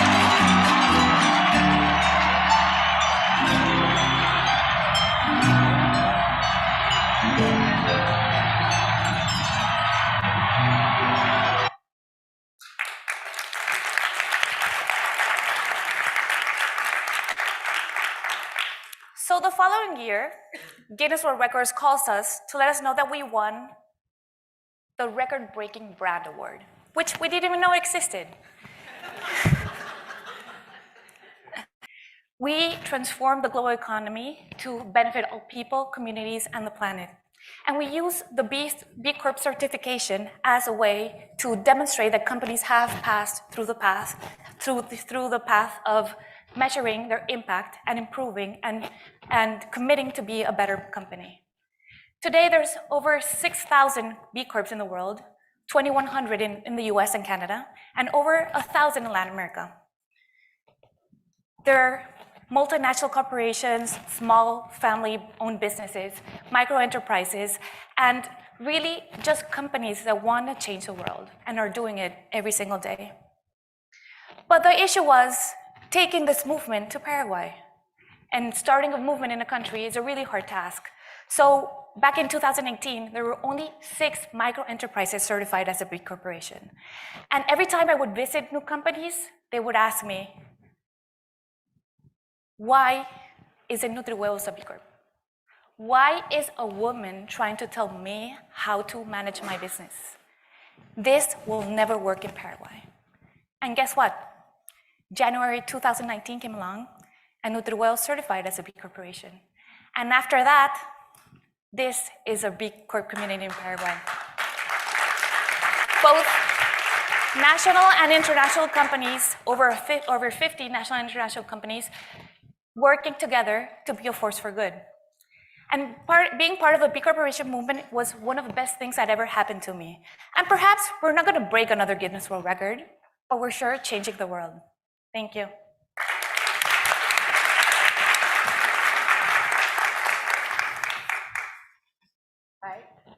Just wait for it.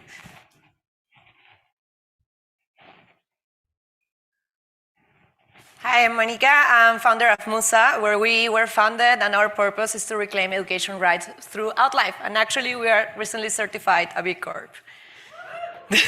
Especially for those that need upskilling and reskilling to keep creating value for themselves, their families, and their communities, but have faced some issues like they are always on the move or geographically dispersed, have limited access to the internet because of the data plan or where they are located in our amazing region, or doesn't have access to a computer.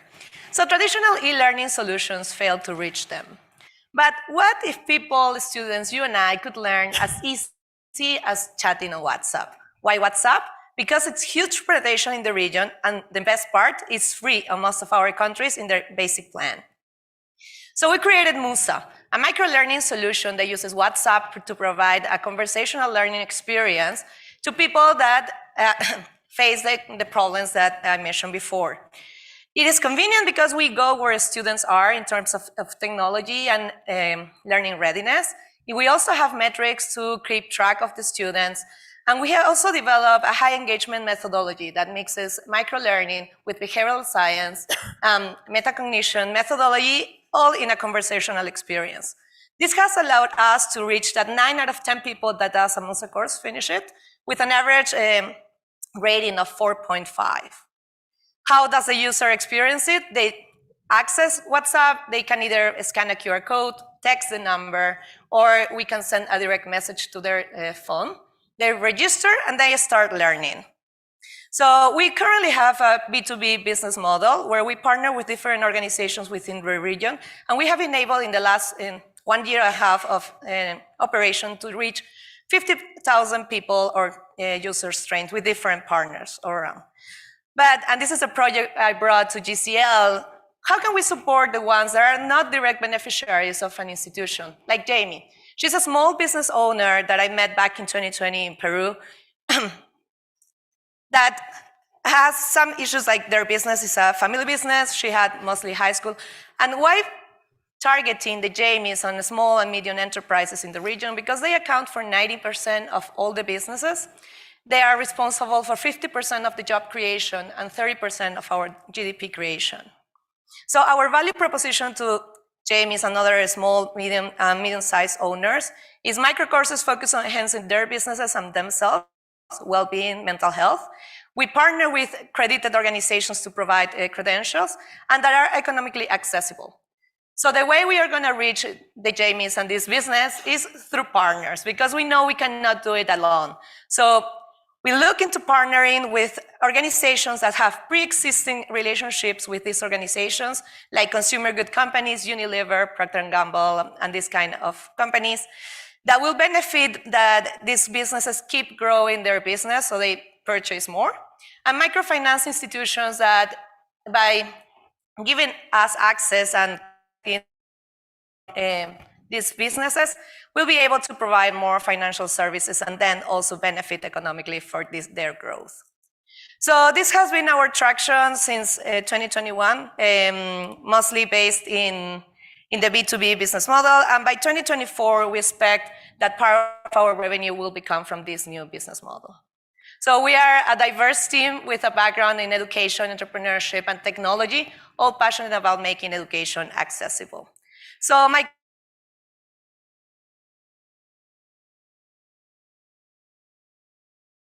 please let me know.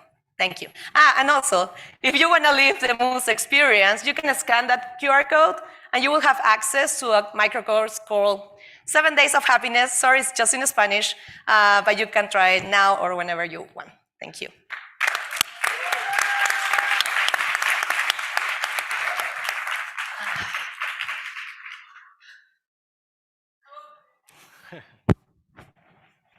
Okay, so I am Ronen from Paraguay as well, and you might be wondering what is this big number in the screen. 931 billion of kilos of food waste that we all generate per year. So this is the same weight as 9,000 US Capitol buildings, and to put it in perspective, we can feed the entire population of Latin America for almost 4 years. However, we still have undernourishment and people dying from hunger. So we clearly do not know how to feed the population efficiently now. I want to ask you, how will we feed the growing population in the future? To answer that, let me welcome you all to the Black Soldier Fly Revolution. So besides the food waste issue, we have another problem with our traditional methods of producing food, specifically protein. We use a lot of water, generate emission, or increase deforestation. So is there a way that we can use food waste as a resource and at the same time create another source of protein specifically without using water or without increasing deforestation? There is a way. How? Well, it might not be Superman, but it's a super insect. This is the black soldier fly.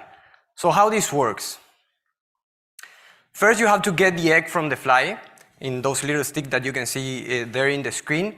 And this super insect has two main superpowers. The first one is the conversion ratio of what they eat into a protein in their body. And the second one, and really important one, is the speed of their eating. They devour the fish that you are seeing in the screen in less than 24 hours. Once you have the larvae fat enough, and after it converts into a fly, obviously, you have to dry them. And once you dry them, you put it into another industrial processes until you get the protein powder and the other byproducts. So we are offering two revenue streams. The first one is a waste management system to offer to retail supermarkets in Paraguay, even the national market. This is how we store garbage back in Paraguay. But in a more longer term, we want to offer three main products. The first one is the protein powder.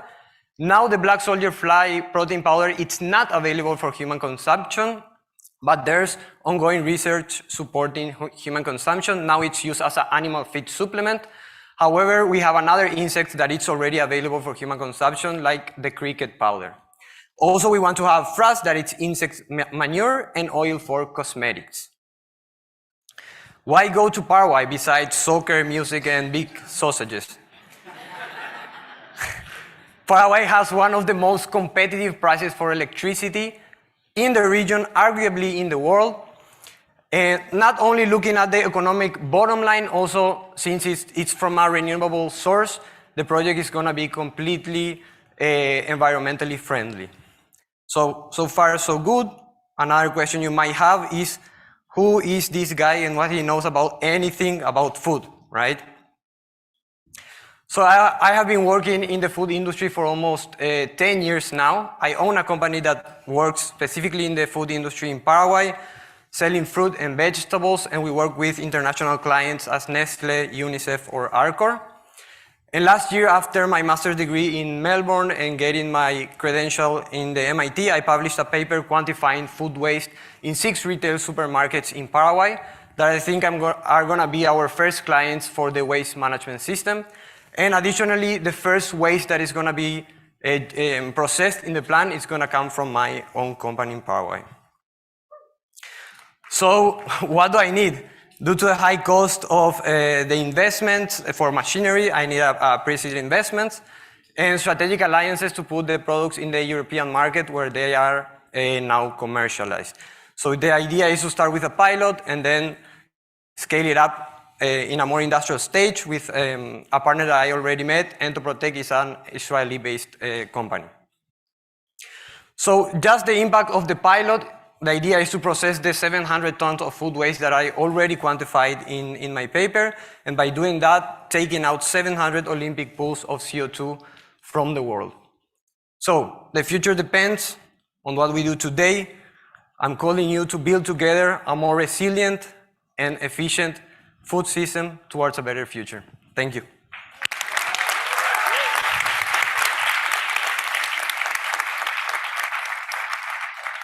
Everyone, and we can head to the break.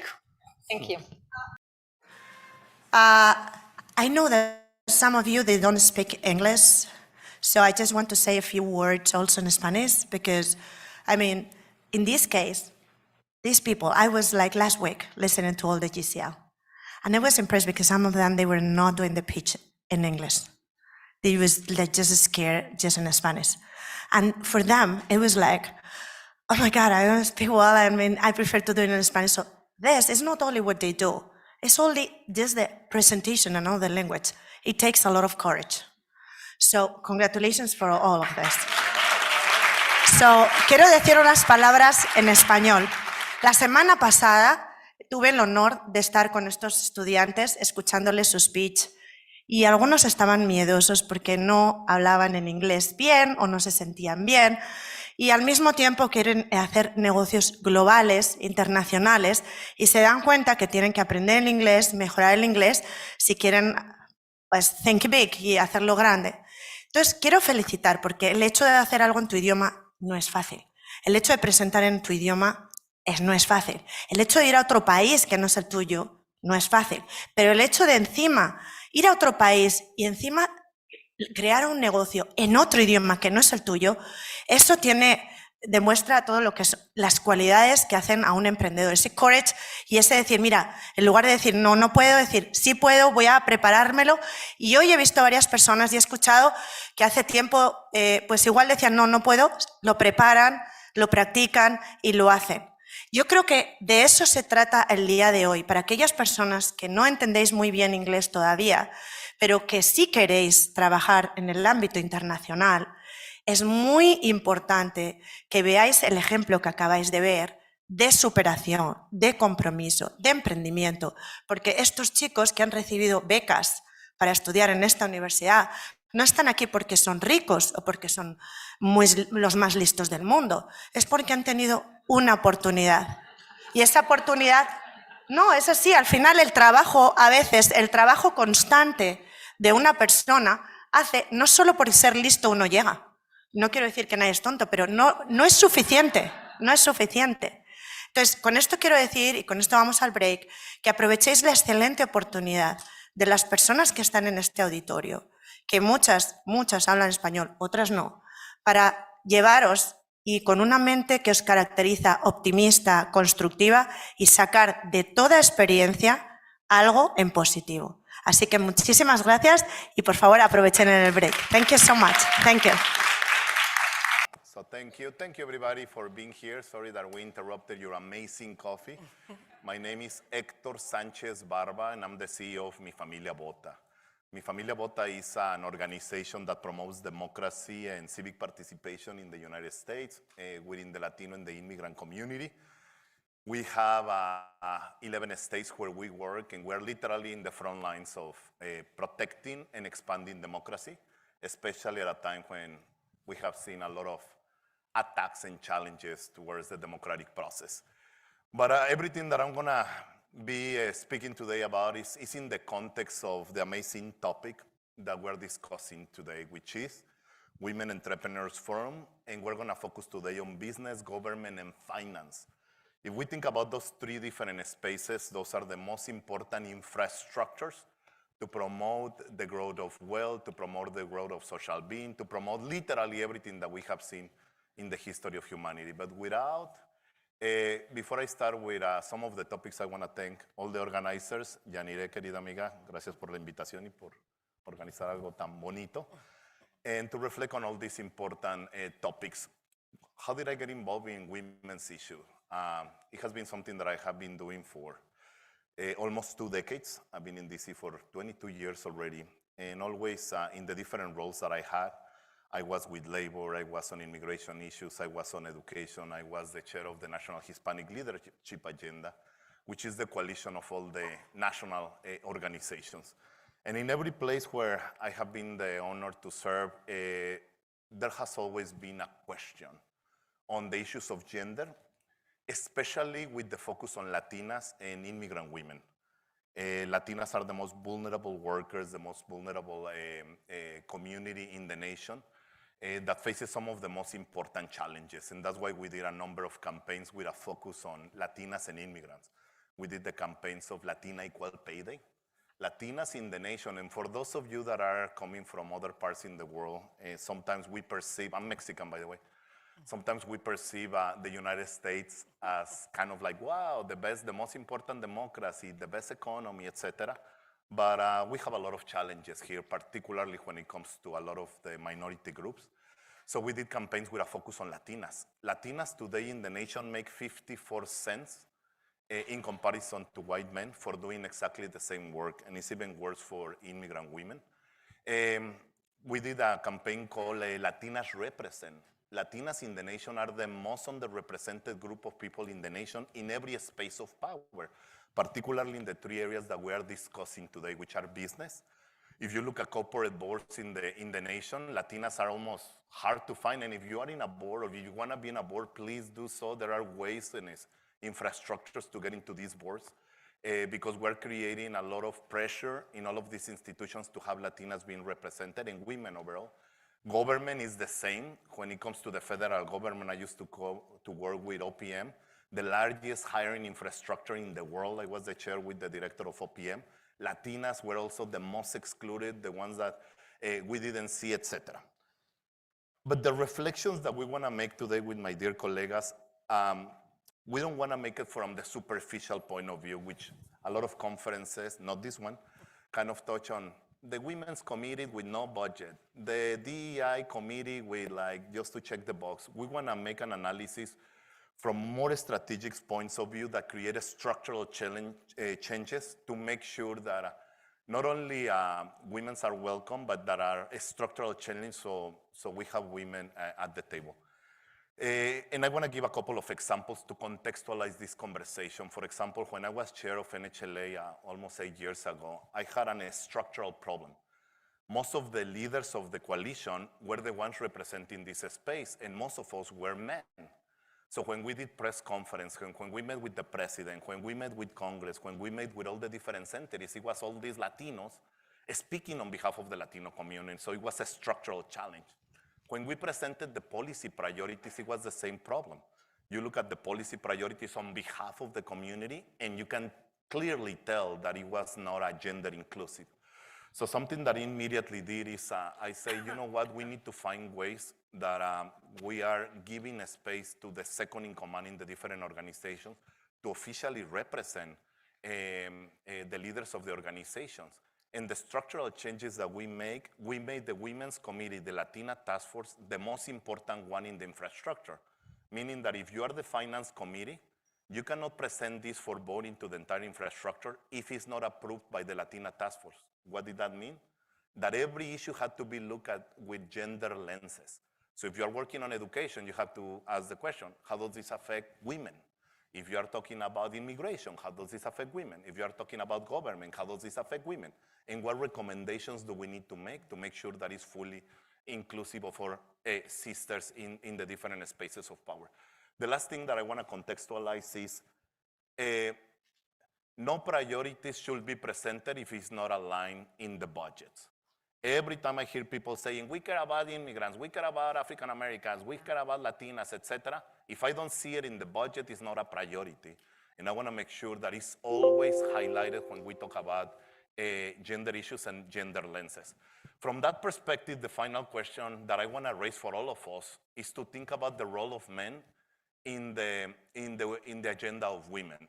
When I'm the chair of Planned Parenthood Global, which is the most important feminist organization in the history of this nation. And when they asked me to be the chair, I say, of course not.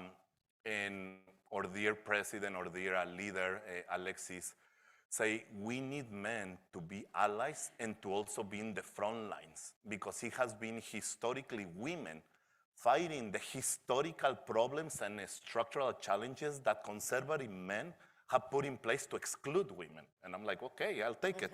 Yeah. But it's an important point to raise. Yes. It's an important point to raise. Historically, the biggest enemies of the policy agendas of women has been conservative men. When it comes to reproductive rights, when it comes to wages, when it comes to rights, when it comes to healthcare, when it comes to everything, it has been men, the ones that put a structural exclusion and a structural problem. So what is the role of progressive men in this fight? Just stay in the silence and be like, oh, we support you? Or to play a role? Still the majority of the concentration of money, power, etc. is still in the hands of men. So we need to make sure that men are investing in this issue, that are opening a number of board seats for women, that are voting with these priorities in place, etc. That's the context. But with that in mind, let me pass to the presentation of our amazing leaders that are at the center of a number of these spaces and discussion. And I'm going to start with a dear amiga, Marla Bilonic from NALBAC. And we agreed that instead of reading for 15 minutes, because we have limited time, their amazing bios, that we present the bios from a more personal point of view that addresses some of the challenges and opportunities that we presented and make it a little bit more personal. And then I follow up with some questions. So let's start with you, Marla. Sure. So Marla Bilonic, I'm the president and CEO of NALCAB, which is the National Association for Latino Community Asset Builders. A very long name, which I inherited. I am not the founder of this organization, so stay tuned for maybe a name change in the future years. We, just to give a little context, are a membership organization of over 200 nonprofits working to advance economic mobility for Latinos in the U.S. All of our organizations are working in some facet of economic development, whether that's affordable housing development, first-time homebuyer counseling, small business technical assistance, small business lending, consumer lending, and financial capability, and combinations of all of those. We also convene the largest group of community development financial institutions that are Latino-led and Latino-facing in the U.S. And I'll be talking a lot about what are referred to as CDFIs. For folks who are in the international space, it's the same thing as an MFI. It's just what the US calls microfinance institutions, or sort of community-based financial institutions that are regulated by the Treasury. But all this to say, I know this is kind of like the part about our bio, so I'll just say, you know, my career trajectory took a twist when I was in graduate school. So actually my second year of graduate school, when I should have been wrapping up like what my whole studies had been designed for, I ended up taking a class with a woman named Maria Otero, who you guys probably know, who is the founder of Accion, and with someone who would ultimately become my future boss, who is Jim Boomgard of Development Alternatives Incorporated, or DAI.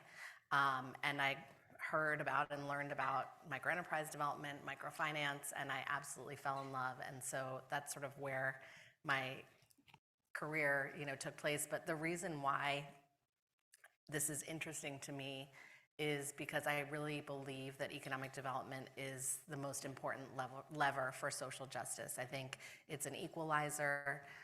It's a real power to have financial agency over your life and your family's life. And so I have worked domestically, internationally, and now nationally here in the US, but I've worked, you know, in Columbia Heights, I've worked in New York City, I've worked in El Salvador, I've worked, you know, all over, but the challenges are very similar throughout, and the power of economic development is similar throughout. So I'll leave it at that. Y eres una querida amiga de Panamá, Sí. for those of us Sí. that are Panameña. Panameña. And with that, Unas paisanas. I want to introduce Dr. Madeleine Wallace, querida amiga peruana.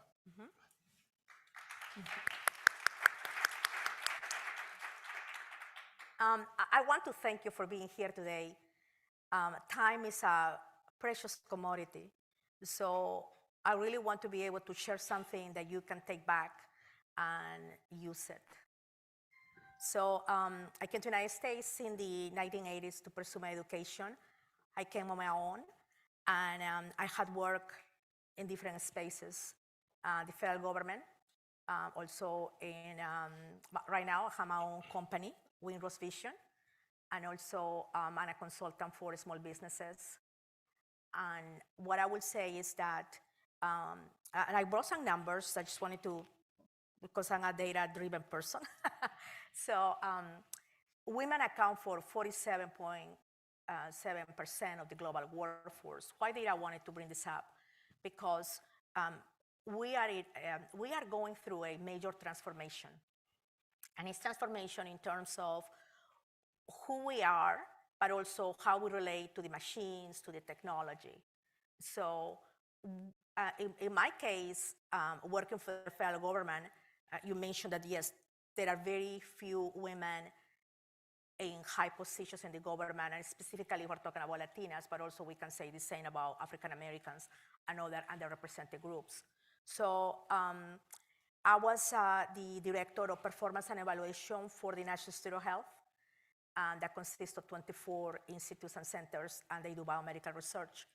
So the point is that yes, I was in an environment that was male-oriented, but my point is that that was not I was not emphasizing on that. So I will say that that is key, that you are yourself, but you don't emphasize all the time like you are the only one. And so one of the hints, one of the tips I will say is that we have to have certain expertise, you have your skills, and you build on that. So from there, I went into, I was always, by the way, doing consulting, or I had my little enterprises because I wanted to be independent. So that has been the motivation. But I also was very strategic. So when I came to the United States and I came on my own, I was able to do sociology plus statistics. So I merged two worlds, the world of the numbers and the world of the words. So anyway, so my point is that you do have to integrate different point of view. And you do have to have a set of skills that are transferable from one field to another one. So I was able to transfer from the government then, so I can give you like tips on how to get federal contracts, but also I can tell you about business, how you create a business. And then the other aspect is about how do you consulting. So and that's when I created a book. But the key is that you have to be able to transfer your skills and always upscaling and always reskilling. So. Can you share the name of your book, Madeline? Yeah, so you have received a little flyer. So I will encourage you to sign up. It's the SIM framework. It's 4 steps that will tell you how to create a business. So if you already have a business, you can go ahead and use the process. And also, not everybody is at the same stage in the level of transformation. So it will help you to transform not only your business, but also your career in 4 steps. And then it will tell you when you need a consultant and when you don't. So it's a strategy. Thank you. Yeah. Marla, there are 2 elements, obviously the domestic one that you and I focus and the international one, but I think it's important for both sides to understand this question. Could you share some of the effective strategies for women to achieve, sorry, Marla. What are the main U.S. Federal agencies involved in supporting entrepreneurship, and what kind of support do they offer? Obviously, we're working from the domestic point of view, but if there is an international piece, that will be great. Sure. So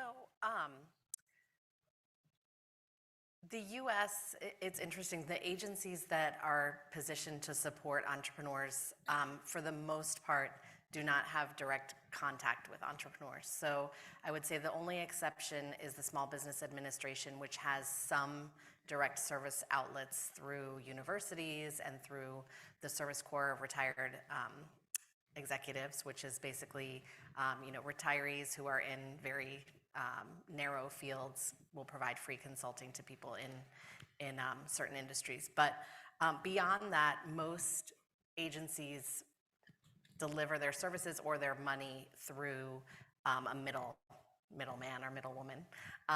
And so just to give an example, Department of Treasury, CDFI fund, which is the fund that funds all of the regulated community development lenders, they lend to the lenders and the lenders then lend to entrepreneurs. So there is always a step removed. There are other agencies that are involved. So I mentioned Small Business Administration, then kind of a few steps behind that are, sort of geographic or types of government agencies. So like U.S. Department of Agriculture, for example, is supporting rural business activity.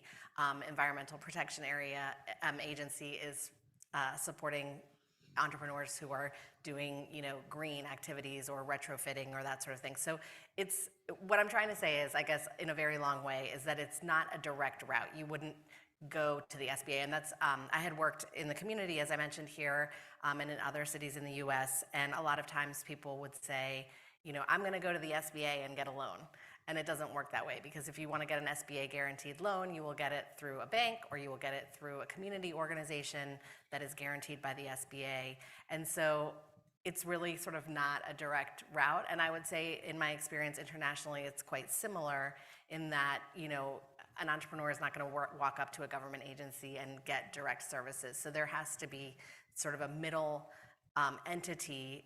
And what I think is really challenging in the US and elsewhere is that there's no standardization of these groups. So depending on your luck or your lack of luck, depending on what organization you walk into or what service provider you're interacting with, you could have an incredible level of service, or, you know, someone who doesn't really know what they're talking about advising you about your business, or advising you, you know, on what kind of financing you could leverage to grow or start your business. And so that's something that I've always wished was more of a focus of the agencies, is the sort of the quality of service across nonprofit organizations. Gracias. And Madeline, you talk about your book and some of the recommendations in particular.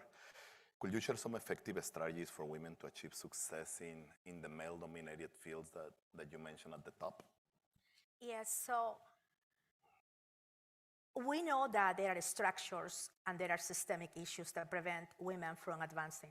However, what we need to do is, first, we have to understand the system so that we know where to actually do something about it.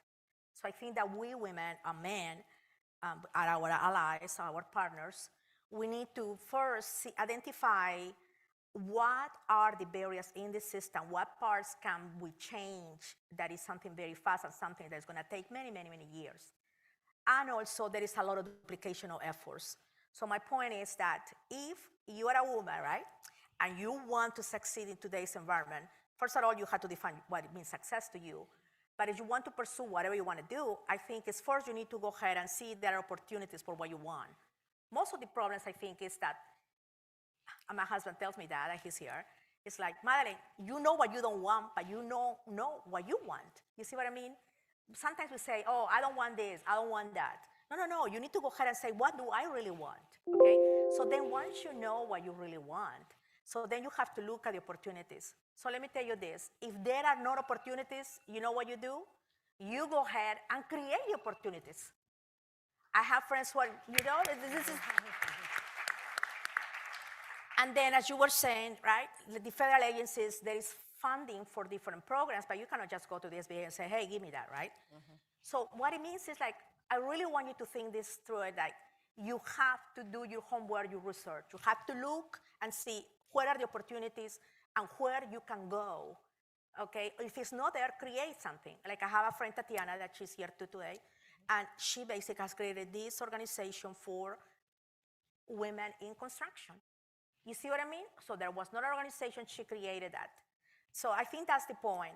And then when you want to go into, like in my book, I have the example of one person that is called Mora, and she goes through the different steps, and she tries to strategically transform her organization. And it's hands-on, but sometimes people learn by examples. Like, I'm the kind of person that, no, you just tell me the steps, 1, 2, 3, 4, 5. But you know what? It took me a long time to realize that there is not a recipe for success, but there is a recipe for you to continue learning. And that's what I wrote it down because I wanted to show, so, you know, you have to re-skill it. You know, you have to always think that way. And the other one that I thought that it would be good is to say that always question, right? You have to question. Life is about question what's going on, and don't just take the data as it is. Like, I can tell you about the data. You should be thinking, where is that data coming from and how it's going to help me? So anyway, so in conclusion, is that you need to identify what you want, but also you need to see where are those opportunities for you. If there are not, you create your opportunities, and you need to do your research. I think people come to me, like, for example, oh, I don't have this, I don't have that. Have you looked, blah, blah, blah? No. You see, so the first step is by you take responsibility for your own and do your research, so then you can talk to everybody else. And you can be successful, because every day, if you want to be successful, actually takes 17 days to, 17 to 21 days to learn a new habit. It has been done by research. So what you need to do is just every day you do that. You spend 10 minutes looking for something related to you, and you forget about the rest of the world. Can't believe the time is over. This was really fast. Just in closing, can you share that and we're going to be here, by the way, where can they contact you, follow you, or what is your information? Yes, so if you scan the code in the flyer, there is a way where you can put your address, and then we'll take you to the website, and in the website, it has my email, and also, since you are here, I'll be glad to donate some books to a raffle. So the book is going to be coming in August, the beginning of the summer. So, and you can contact me, and I'll be glad to talk. I love to talk, as you can tell. Marla, final comment, and where can they reach you? Oh, well, you can just reach me. Probably LinkedIn is the easiest if you just search my name, and I'm frequently on there, so you can reach out to me there. And final thought, just thank you all for having us. I know we're super short on time, so I'll just leave it at that. But great to be here. Thank you. It's very fast, it's short, but thank you, Yanire. Thank you, everybody. These are important questions: business, government, and finance. And for me, Héctor Sánchez Barba, in all of the social media, and we're going to be here to continue this conversation. Muchas gracias. Gracias.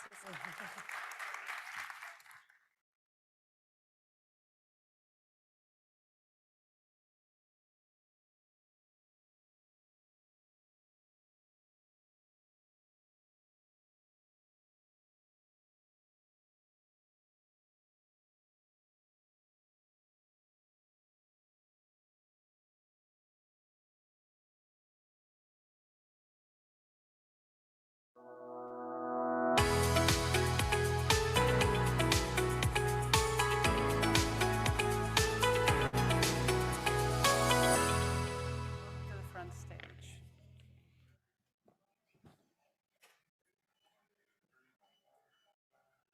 All right.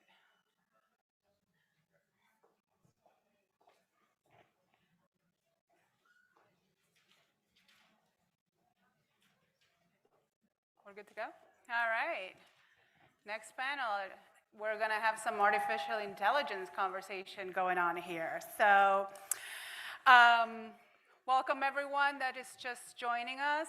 My name is Celeste Carrasco. I'm Director of Public Affairs at AT&T. And I'm going to get things started by reading a little something. So bear with me. Hello, and welcome to our panel discussion on innovation, artificial intelligence, and cybersecurity. We are honored to have a group of talented and accomplished women here today to share their insights on these critical topics. With the ever-evolving technology landscape, it is more important than ever to explore the intersection of these fields and how they impact our society. So let's jump right in and explore the latest developments in the ever-evolving technology.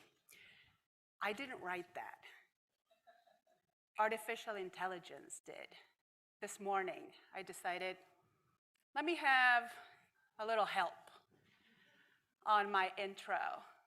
So I gave it some cues as to what I needed, and this is what it gave me back. So this is what we're dealing with today. And we are gonna, if you guys don't mind, we're gonna bypass long introductions because I'm so passionate about this. I wanna know everything, and I happen to have really smart women sitting right next to. And look, we coordinated, white, black, you can't make that up.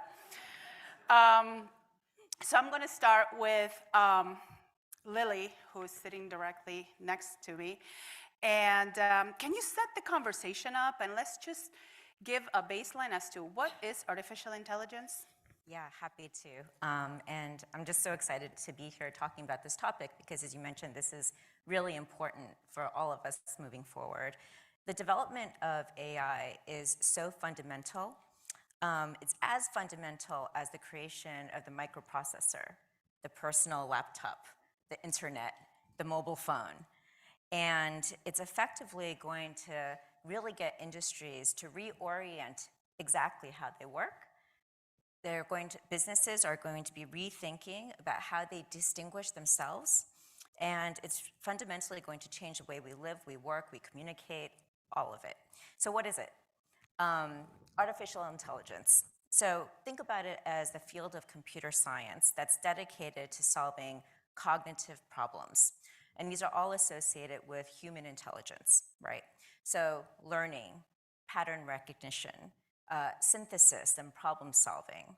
It all involves the development of multiple, in some cases, millions and billions of models and algorithms that's effectively taking data in, ingesting large amounts of data, structuring it, analyzing it, training it for correlations and patterns, and allowing people to really enable people to make predictions and correlations moving forward, and being able to very quickly improve the performance within a fraction of the time it takes the human being. And this is actually applicable to natural language processing, to image recognition, obviously machine learning, robotics, a number of things. And if you're talking about generative AI, which a lot of people are talking about, case in point,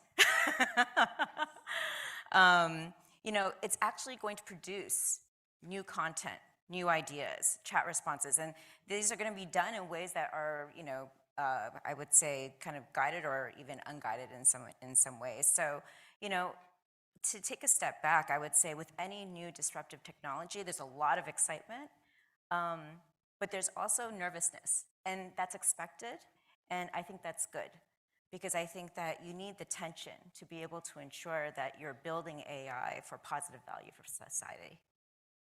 So that's incredible, first of all. I hope everybody in here is as excited as I am about this. So I have an 11-year-old daughter whom the other day I looked over and she quickly grabbed her phone and she tugged it towards her, and of course I'm freaking out. And I'm like, what's going on? And I'm digging in. So it turns out she's talking to an AI bot that it's impersonating being Sonic the Hedgehog person. I don't know exactly what it is. And I said, okay, ask questions, right? And she's like, that's not a smart question, Mom, And I really wanted to know how far it would take it. And I said, ask it if it can help you with your homework.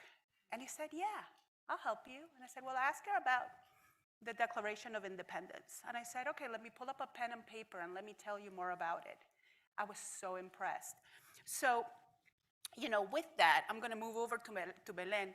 What do you see, or how can we look at AI as we move forward, as a practitioner of AI? What are your recommendations? What should people be looking for?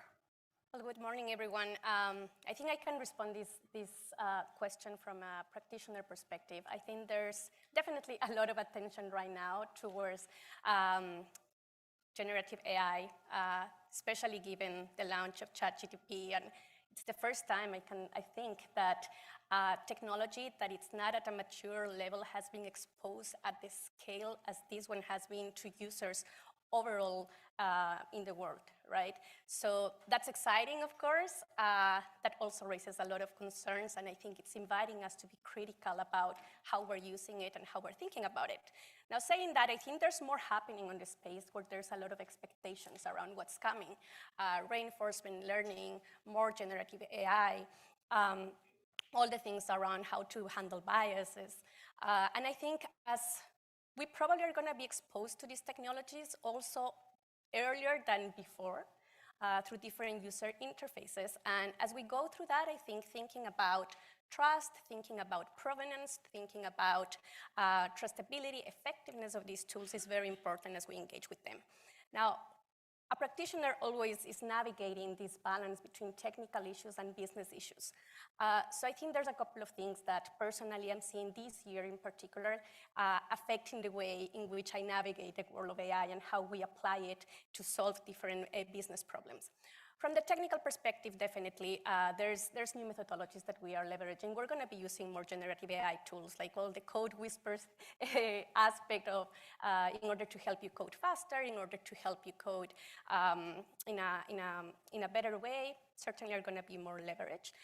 But I think transfer learning is another thing that we're going to be using more. Also multimodal learning in order to learn from different types of data at the same time. Also all the aspects around the best practices on machine learning operations to make sure that you are using models that are working in a healthy way, and to know exactly when you need to retrain them, are things that are at the front line of when you're operating these. From the business perspective, I also see some factors that are impacting the way in which we operate. First of all, there's a larger urgency in order to focus on use cases that generate value for organizations. So the era or the time that you're given in order to experiment and iterate is kind of like reducing, but this is also impacting the way in which companies are doing strategies around AI and how their roadmaps are built and how we are prioritizing the use cases that we're going to be working on, because ROI is one of the main factors at this point that is deciding that. The other thing is, I think there's going to keep efforts in order to democratize AI across the organization. This means basically decentralizing access to this technology beyond the IT and the data science departments, if that's the way it has been organized. And you're going to see more other areas of a business like marketing, sales, manufacturing, and so on and so forth, also acquiring them, and also more people that don't necessarily have a tech background or know how to program. They are also going to be leveraging more low-code or non-code tools in order to take advantage of the technology. And the last thing that I'm seeing is that there's a lot of reflection around how to optimize the infrastructure that sustains the AI algorithms. Because, you know, they can really use a lot of power and a lot of energy. And I think that this is driven, on the one hand, by, in the short term, many companies are trying to adjust to the current market and economic conditions. But also, I think there's a longer-term vision in which companies are really trying to optimize these as a way to reduce their carbon footprint and have a lesser impact on the environment. So that's the entry point to sustainable AI, which I think it's also very important. And as I said, these are factors that are affecting the way in which we navigate AI as we apply it. Tons of amazing things. I wish this was like 3.5 hours because I have a million questions. But you know, you mentioned a few things, but now let's pivot to Atia. You know, your group is building, and I'm hoping I'm going to pronounce it correctly, Malena, the World Bank's first AI as a service. Can you share a little bit more, because I'm looking forward to using it. Yeah, thank you, Celeste, and thank you very much. It's great to be here. It's super exciting to be on this particular panel. So I'm that person that Belen just described. I'm the business user sitting in one of those departments. And 3 years ago, I took a pitch to my director, which was like, we need to get ahead. Well, we're already behind, but we need to get ahead of this. And we have a real opportunity here as a development finance institution. So I work for the International Finance Corporation. Our business is to lend money and invest in the private sector. Most of my time at IFC has been spent working with clients in the financial sector, helping them implement management systems. So what business did I have walking into my director's office saying, hey, there's this thing called AI, we should do more work around it. But she was convinced, and so we set off on a 3-year journey where we had to make some very strategic trade-offs. The 3 things that really helped us with our journey, and I think accelerated our adoption, first was connecting it to the business strategy. So you were not just innovating or experimenting for the sake of it. It was linked to our business as a financial institution. And it also gave us an opportunity to use data, to use our historical data in the same way in which we use our capital. So we had an opportunity to use data as an asset in a way that we had never thought of before. And what we did is we trained Malena, which stands for Machine Learning, Environment, Social, and Governance Analyst. Malena is an artificial intelligence. It's more technically a supervised machine learning algorithm.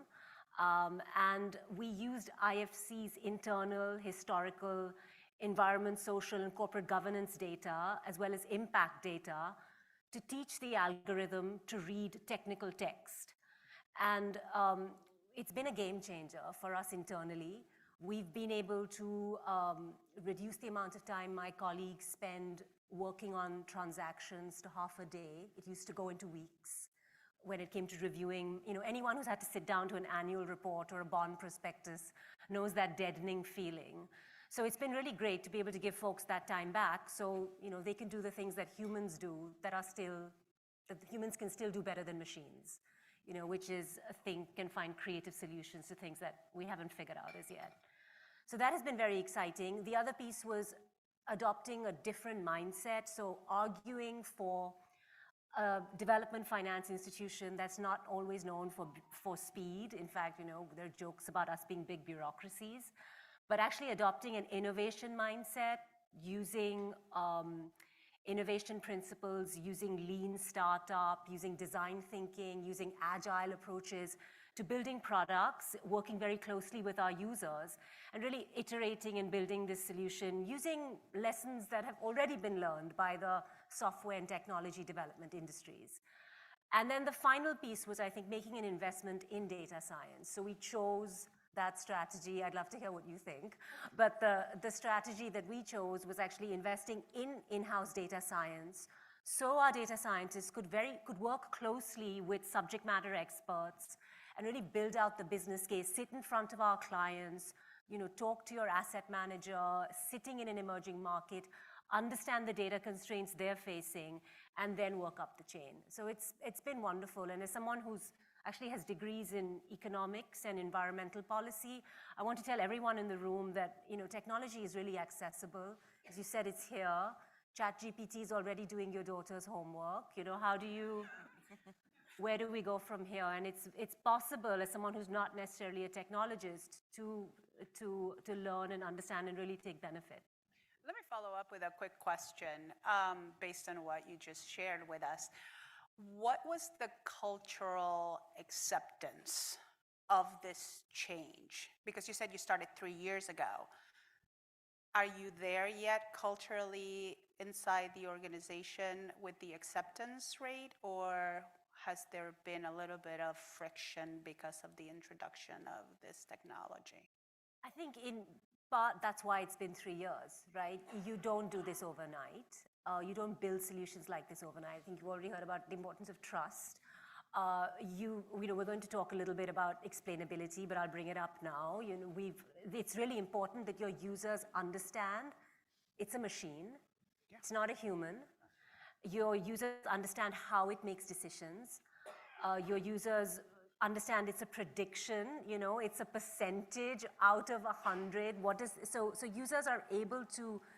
You have to demystify it for users in order to build trust. And then I think you have to be very transparent about what the algorithm can do and what it can't do.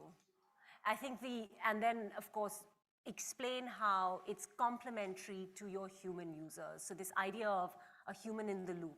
We're not making any investment, the algorithm is not making any investment decisions. You'll always have a human doing that. It's giving you more time to make those decisions and really carefully evaluate those issues. I love the complementary word. I think that we have to remember that one. Belen, do you see in addition to this cultural question that I just posed, in the diversity and inclusion space, what role does AI play? I think when we're thinking about how do we advance objectives of diversity, inclusion, equity, and the role of AI, I think there's certainly a lot of expectations in terms of different sub-areas of AI that have potential given their technical performance on contributing to objectives like this. So for instance, image segmentation on the medical field, or activity recognition, or visual reasoning, or deepfake detection.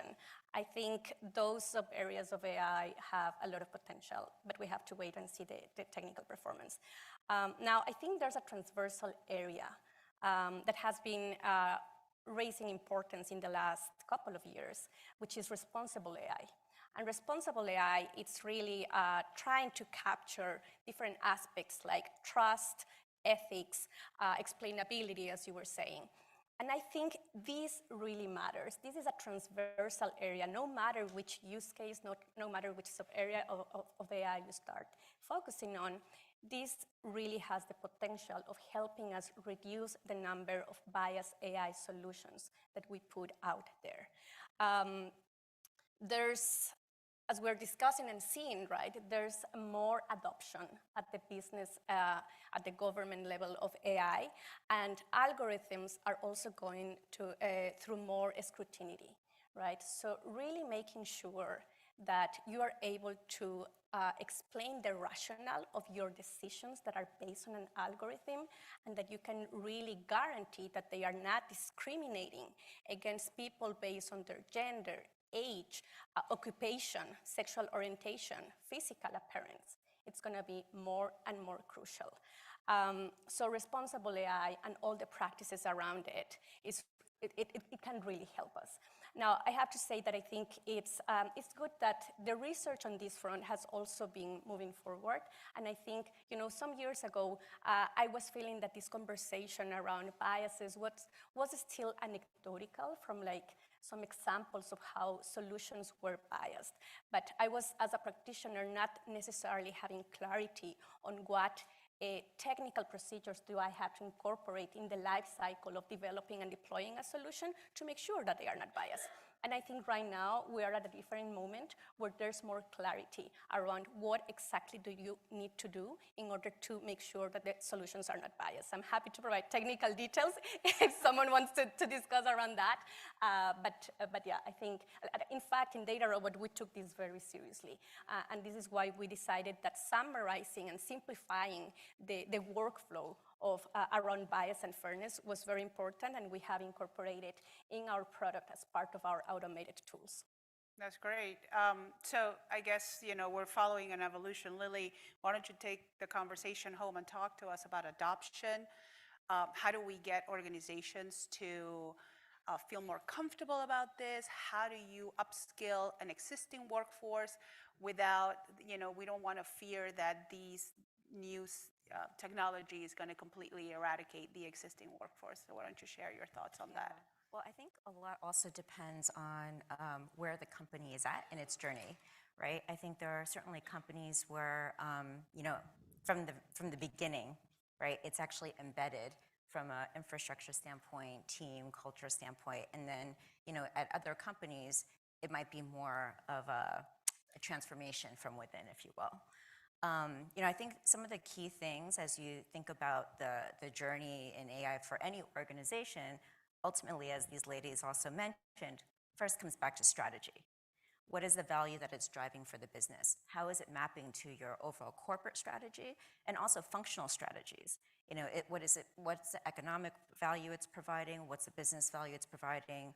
Is it operational productivity? You know, and really be thoughtful about that. The second thing is talent. So much comes back to talent as well.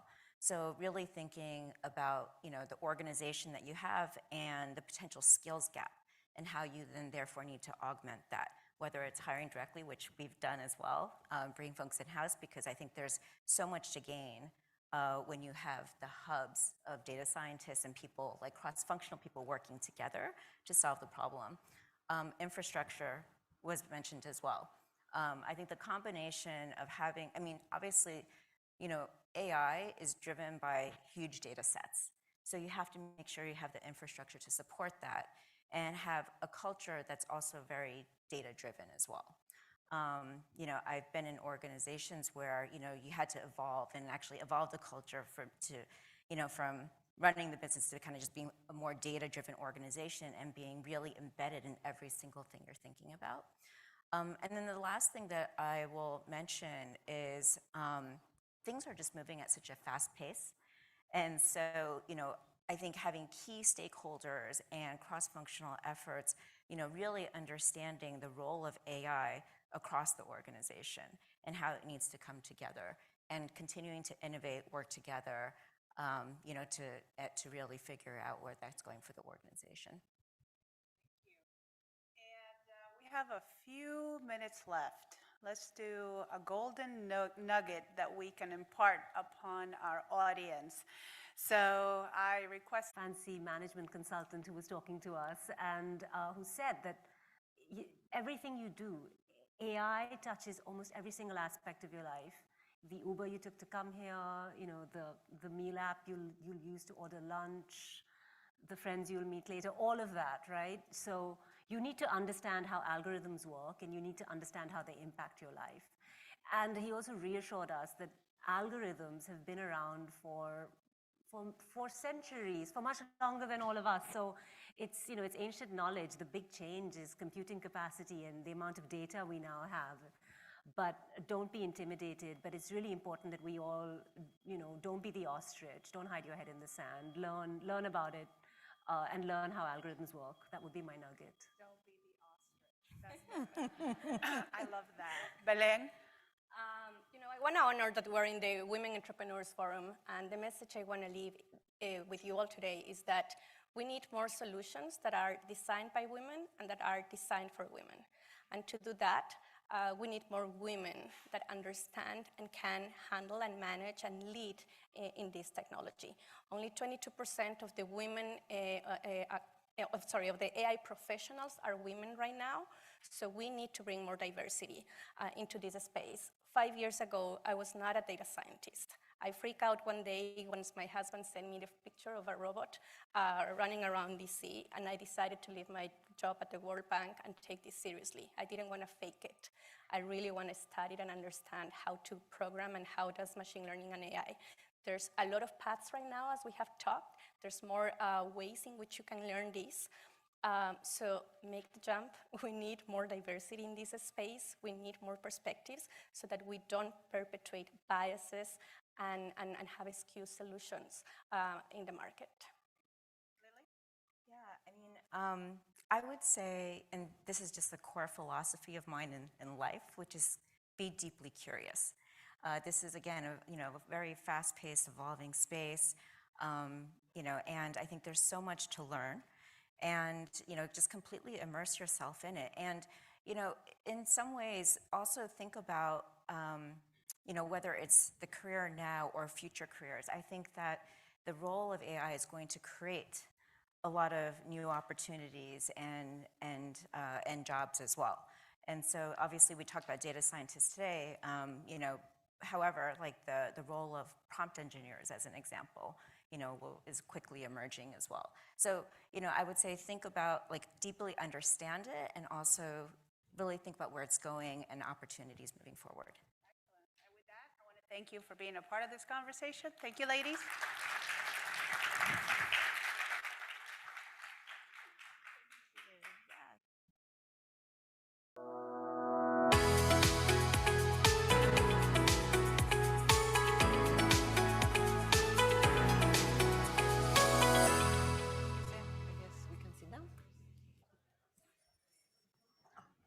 I think we are in the total opposite. We are a mirror. But it's okay. It's okay. Hi. Hi, everyone. We are very happy this morning and almost afternoon to start this beautiful panel. I am here with three amazing women and we will discuss about gender inclusion and climate change.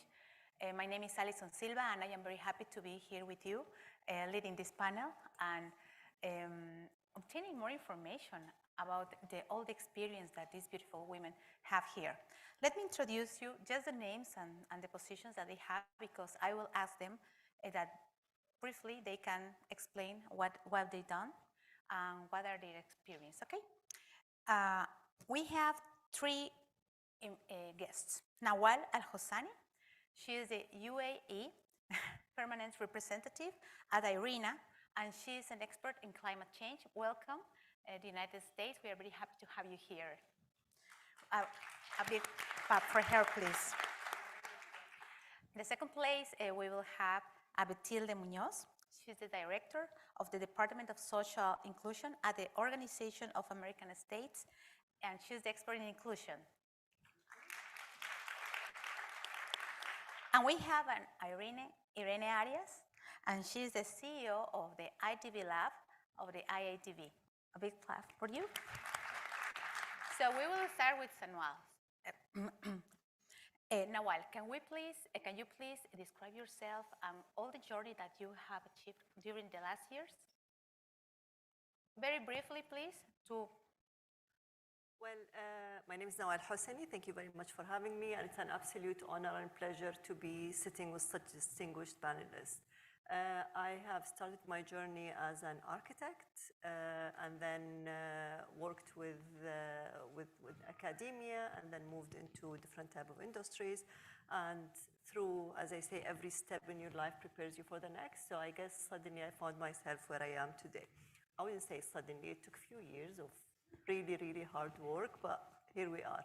I started when I did my PhD, I did my PhD in sustainable architecture. And I believe that's why, this is how I was prepared to take a role as the Director of Sustainability for Masdar City. And Masdar, for those of you who don't know, is Abu Dhabi future energy company. And when we started, we were basically literally creating a new industry, a new sector, not only for the UAE, but for the whole region. You would go anywhere and you would hear about Masdar because the work that we were doing was extremely innovative, very pioneering, and challenging a lot of the historical bias about the region, that it is very much hydrocarbon, but it is a hydrocarbon. We are never, it's not something that we are apologizing, we are something that we are saying. We invested that wealth into something great, not only for the UAE, but globally. Masdar now have presence in more than 70 countries with renewable energy projects, in different things. Moving forward, I took the role as the Executive Director of Sustainability at Masdar as a whole, so more of a corporate level, not only looking at sustainable cities, but looking at sustainable and responsible operations as a company, but also how we can make a bigger impact as a country and as an organization, and we create the change that we want around the world. I also led a fantastic initiative, which I worked with Yanir on when I was leading, which is the Zayed Sustainability Prize. And it aims to recognize and empower and award and basically celebrate achievements in renewable energy and sustainability around the world. Then in 2018, I guess I wasn't doing enough, and they told me that maybe I need to be the Deputy Director General of the Emirates Diplomatic Academy, and where we train our future diplomats. And at the same time, I was assigned to become the permanent representative to IRENA. I did that for I think around 2 years, and then I decided that's not extremely sustainable from a health point of view.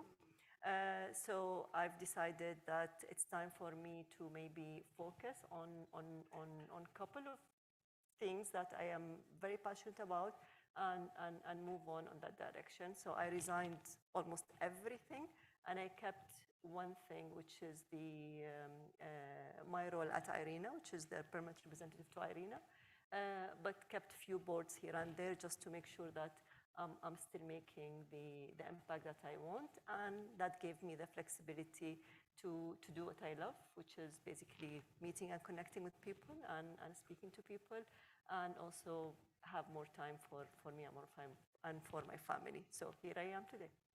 Thank you. And talking about what you love, let us, Irene, introduce yourself, please.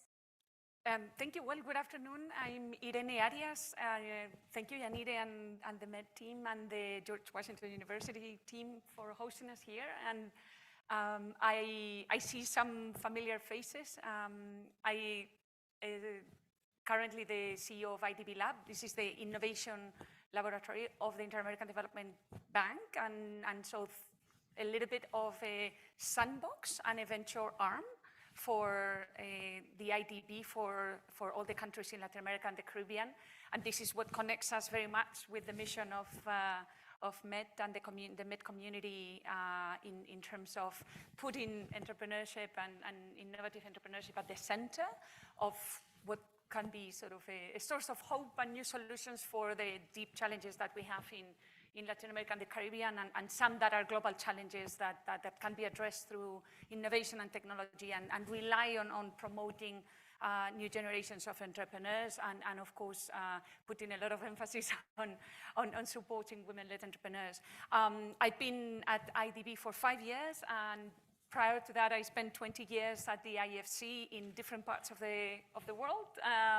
And I was very motivated to dedicate these last 5 years to Latin America and the Caribbean. As a Spanish national, I'm culturally very connected to it and very passionate about the growth in the region and also the ability to work within an entity in a multilateral organization that has a single mandate of taking more risk that is difficult for either the private arm IDB investor or the public arm IDB to take, and being a real direct partner with entrepreneurs, venture capital funds, and I'm sure we'll talk about some of the examples that we see rising and that can hopefully be useful for everyone today.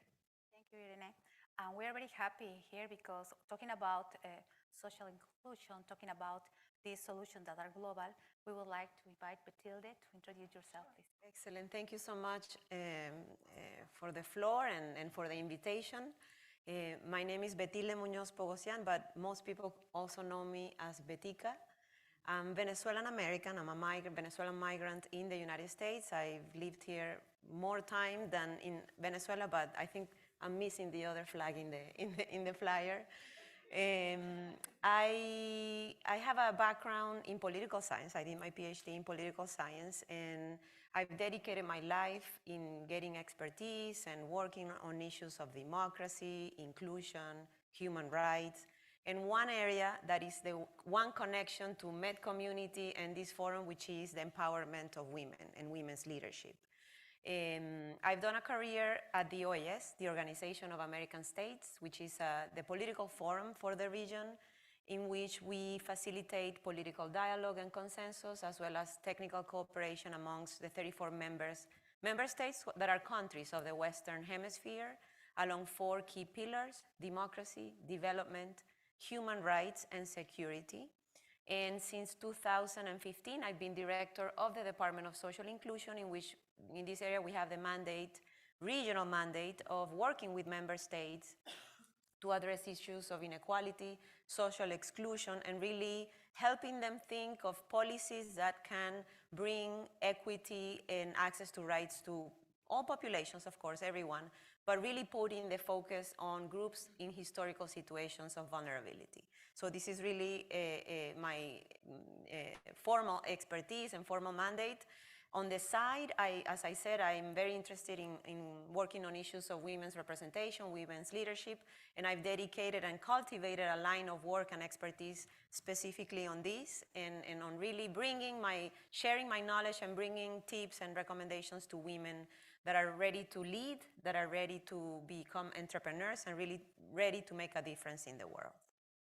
Thank you. And you mentioned something important, how to make a difference and to build a better world. We have 3 main leaders here from 3 different institutions that are making a lot of change and impact in our world. So I would like to invite Irene to tell us and to share us. You're working during the 5 past years with a lot of projects. The impact that you've made in Latin America and the Caribbean is huge, and how you are strengthening the innovation and the projects in technology. So what do you think about how has the technology and innovation brought women's economic development in the last decade? And what are the future challenges that we are facing? Well, that's a big question. First, I'll speak through the lens of what we do at IDB Lab, but we never do it alone. For every one of you here who work in innovation and entrepreneurship, it's a very collaborative effort, and so the work over the last 30 years of IDB, previously known as Multilateral Investment Fund, has been to always take that extra risk and be a bit at the forefront to open up new industries and bring about new solutions that can tackle particularly the needs of poor and vulnerable population in the region. And we know that women are particularly affected by a lot of the crisis and the triple challenges that at least in Latin America and the Caribbean, we have today, which have to do with not just the recent pandemic and the macro effects of the global economy, but previous structural challenges that have made the region one of the most unequal in the world. And so to do that, we have deployed about $2 billion over the years in financing to entrepreneurs. We do about $100 million a year in different venture projects that range from 150,000 prototype to test a new idea, all the way to $5 million of equity investments in a venture capital fund or directly in startups. And within that range, very, very important is to have a system around it, and this is why it's so great to be here and to work together in mentorship, in coaching, in supporting the entire system with the Latin America Leadership Program at Georgetown University and so many of the other partners that we work with locally. Now, four perhaps highlights to answer at least on this broad question. One is that there is a big opportunity of bringing more women in helping more women develop better economic opportunities, given the rise of new forms of employment and digital platforms, hybrid work that, for a lot of us here, I'm a mother of two, you know how important it is to have these different forms of work that can make it more compatible with raising families. Women often take care of a lot of people at home as well. And so these new forms of work have, I think, sparked a new way of addressing how women can improve their ability to earn a living and be productive.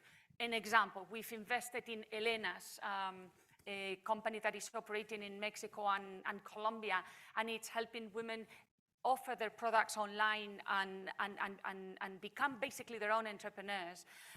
Second is developing, ensuring that when we look at investing in this new type of ventures, that we apply not just the traditional environmental social governance lens, but a lens of responsible use of technology, so that it's truly inclusive, and that from the design, these solutions keep in mind the different needs. And we have a great partnership with Georgetown University here, a lot of students that have been helping us a lot with capstone projects with an initiative called FairLac for the responsible use of AI in a lot of the applications that are helping address all the deep social challenges in access to health, like with digital health solutions, hybrid education, and that take into account in the algorithm an inclusive lens, particularly for gender and diversity issues. Third is the ability that we now have to tap into all these emerging technologies and apply to solve issues that are particularly affecting women. So for example, we have developed the ecosystem for blockchain called LACchain, on top of which now we have more than 90 uses, real uses of blockchain for social impact. And one of them is to help women, for example, that are suffering from abuse to have a safer way to notarize these events. And finally, it's the question of capital and access to capital and the general support for entrepreneurs to be able to be more successful. And perhaps I can share a few trends on how that has evolved. It's some good news. It has improved in terms of the participation of women in the venture capital industry in the region, but there is still a very, very big opportunity to grow much, much further. So we can maybe go back to that later. Yeah, it's important what you mentioned. For example, in a C-level board, there are just 1 woman when you have 4 men. We are still very few, right? So we have a lot to do with women, technology, and the impact that we're making. For example, you mentioned that you're making a lot of impact, but there is a lot of impact in the social area as well. So I would like to Batilde to share why it's important to talk about inclusion and exclusion, and why it's important to talk about social entrepreneurs. Can you share? Well, that is an excellent question, and perhaps I'm going to take something that Irene mentioned. And of course, I'm also speaking through the lens of my work at the OAS with a mandate in the Western Hemisphere.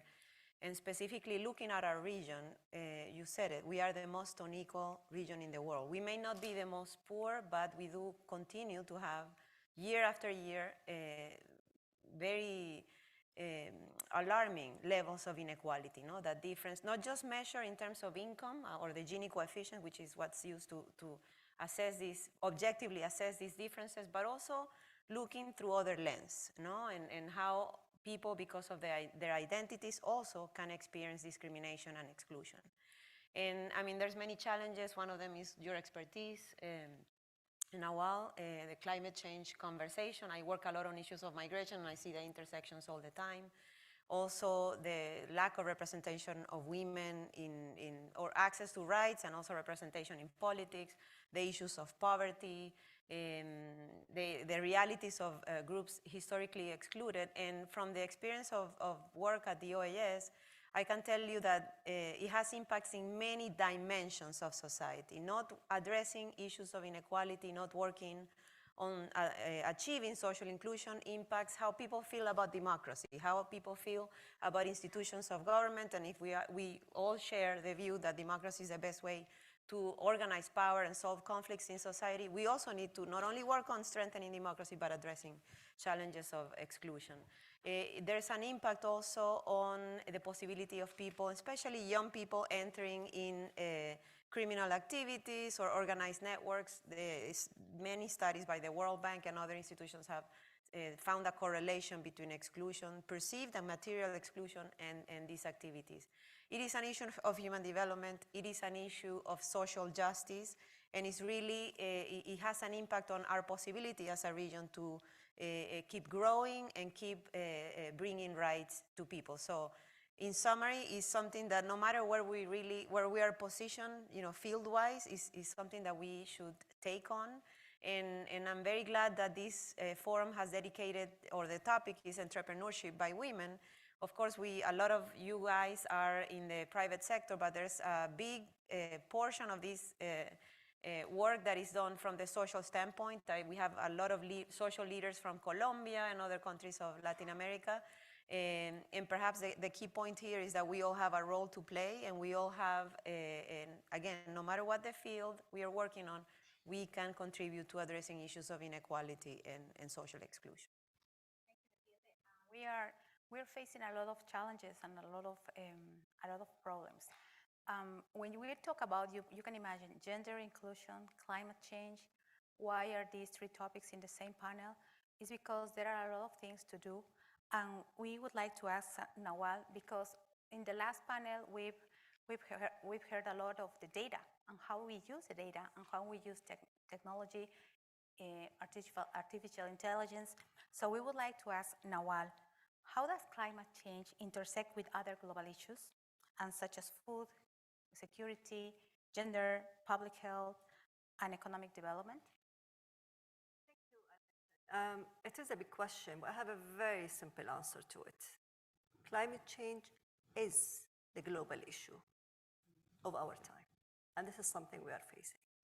And what we need to understand is climate change and the ripple effect of it is impacting all the above what you mentioned. It has a direct impact to health, it has a direct impact to food security, it has a direct impact to poverty, to education, to women, to migration, to all the above.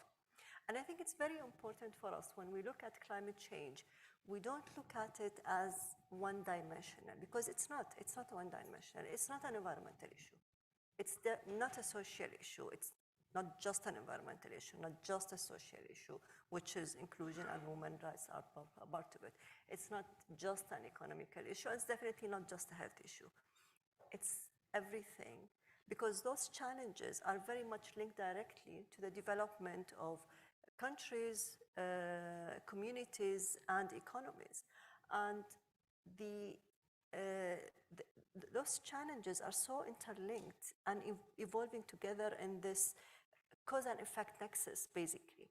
So when you look, and we know this is not fiction, it is facts, and we have so many reports that proves this and look at it. Like, for example, the recent report of the IPCC, which was published by the UN recently, shows that climate change is directly affecting our food supply, because basically we are having impact on you know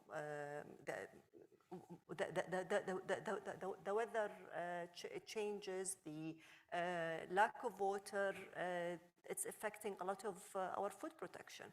The reports of the WHO, World Health Organization, shows that climate change is directly linked to and will have an impact to increase fertility in between 2030 to 2050 by 250,000 person a year. This is 5 million people in 23 years. Climate change has been proving to be impacting women more, and it is scientifically proved, and we've seen it, we are seeing it. It's impacting economies because, you know, it's affecting the food production, it's affecting jobs, it's impacting migration. So it does have a very negative impact on economies. So we really need to look at climate change in this holistic way, because it's a global challenge. And for us, and it is the challenge that's basically affecting and impacting everything. And the solution can be, or part of the solution can be looking seriously at energy transition, understanding how energy transition can help mitigate the climate change. You know, a very recent report from Shell showed that if we keep doing and having the same level of investment in energy transition, we are not going to be able to transition to net zero until 2100.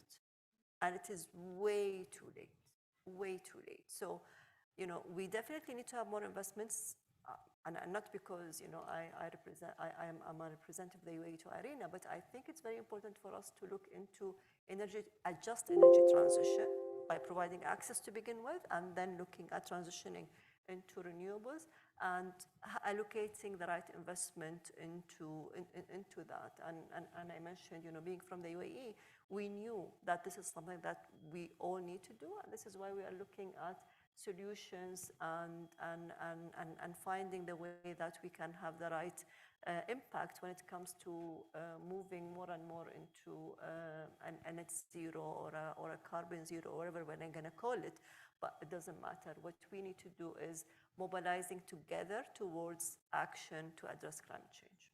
Thank you. And I have a question for the three of you, and it's about the recommendations, because we have different agendas. We are making impact from our institutions, but we have a lot of lessons learned. So what would be your recommendation in each topic, in gender, inclusion, and climate change? Can we start with you, Irene, please? The main recommendation is to combine strengths of the different organizations, but it's not, and we all know, it's not to solve these intermingled issues. It's not just about financing. It requires a lot of other types of support that make a difference, accessing networks, accessing markets. So I told you I was going to give you a data point, and very quickly I will. Venture capital industry, it has quadrupled in the last few years, 15 billion in 2021 in the Latin America and the Caribbean. It has, of course, come down last year, as in the rest of the world, but 22% of the unicorns are now co-founded by women, and it used to be less than 10% just a couple of years ago. In the applications that we get from fund managers for us to become an LP in their venture capital fund, we have pretty much a survey of the industry, because 120 applied in the last cohort. 66% of them have a woman co-founder or in the GP. So this is good news, but we have to build on that, and we have to ensure that they have the same,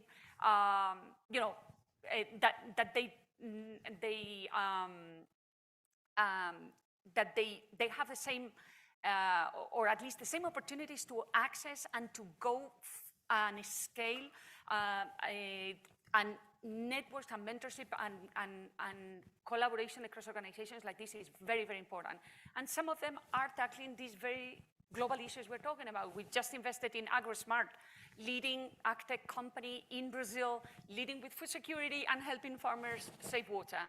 So I think there is a lot of hope there, but we have to put together not just the financing, the knowledge and the connections together across institutions. Yes, you talk about the networking, and this is a huge opportunity to do great networking in this event. So let's go with you, Batilde. With me? Yeah, I'm gonna go personal. Okay. Yes. And my recommendation is addressed to all the women connected to this forum virtually and all of you here, and is really working and addressing and cultivating your own leadership trajectory. Really work on that, really strengthen your skills, and learn how best you can make a difference. I think opportunities such as this one help you become the leader that we are all expecting women to be, leaders that we're all expecting women to be. The opportunities are out there, and as you say, networking is a good way to keep moving forward in that field. Thank you. What about you, Nawal? I think we need to understand that, yes, climate change is a huge threat, but it comes with an opportunity. Opportunity for us to look at things differently. Opportunity for us to understand that with those challenges, we need to have a different mindset into looking at solutions. There are going to be new opportunities for new jobs. There is going to be collaborative platforms. So look at it as we need to stop emissions, not growth. Meaning, look at this as a growth and economic opportunity for us to do things differently and understand how we all can tap into our strength and our abilities to make a difference, because it's going to start with you and me. It's going to start with us. Thank you. And this is an opportunity to say that we would like to build a better world. Yeah. We are here because of that. And I would like to share this quote with you, because all of us, we're trying to do it better every day. So think of yourself as a bridge extending forward so that others might walk across. This event is that. And commit to stretching beyond your comfort zone to meet those whose realities are different from your own. This was said by Jacqueline Novogratz. So thank you very much for your time, and thank you for your time, you, Batilde, Nawal, and Irene.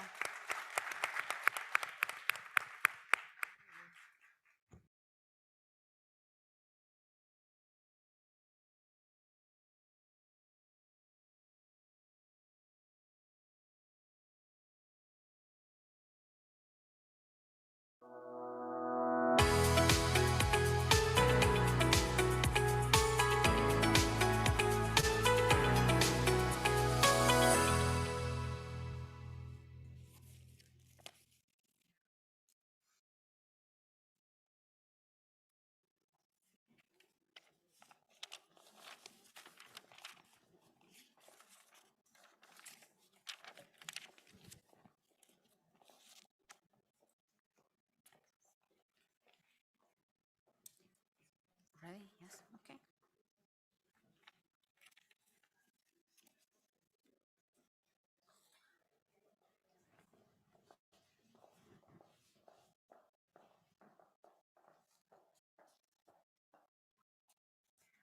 Hola, Georgetown University. Hola. I'm so happy to be here. I'm thrilled to be here and join you to discuss how we can pioneer, break barriers, and move the world forward. My name is Gaby Natale. I am a triple Emmy Award-winning journalist, author, speaker. Thank you. Thank you. And when the Women Entrepreneurship Forum invited me to be a part of this day, I started thinking about what I can share to make a contribution to this international, global network of entrepreneurial women.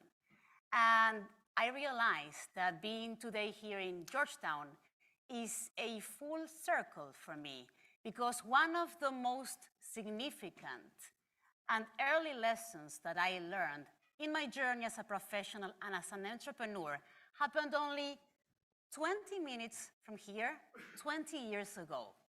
And it was a day, it was my first week living in the United States. I just arrived from Argentina.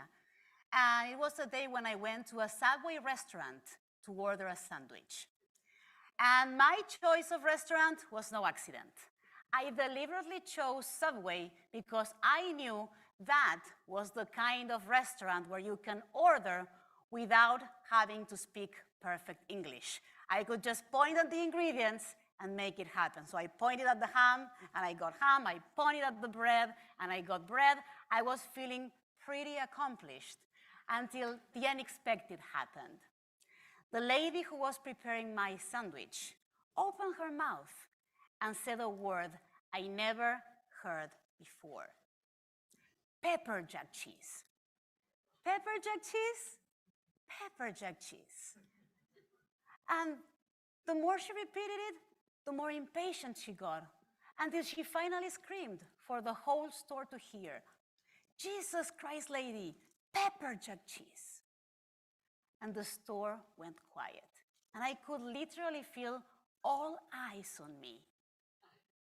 And right then and there, I felt so small, so humiliated over a single random word that I did not know, that I started crying and I left the store.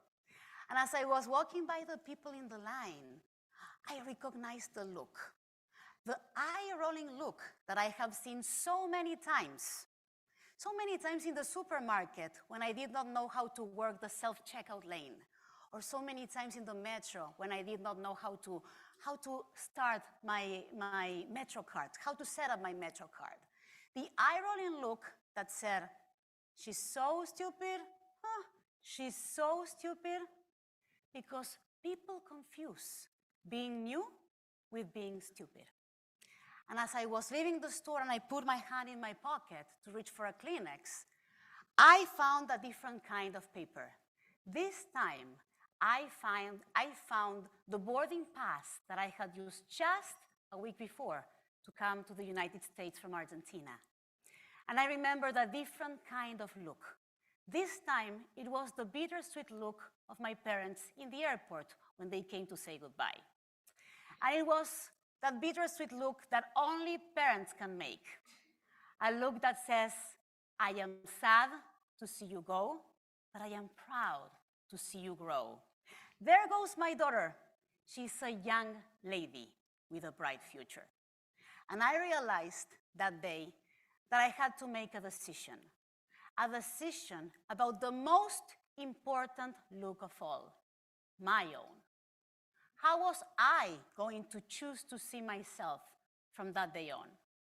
Who was I? The sandwichless loser from Subway? The one who shrinks and shies away when somebody looks down at her? Or was I the other one, the young lady with a bright future, the one who graduated in Argentina with a master's degree in spite of 20% unemployment? And I chose that day that I was going to be the young lady with a bright future, even if nobody at the time could see it.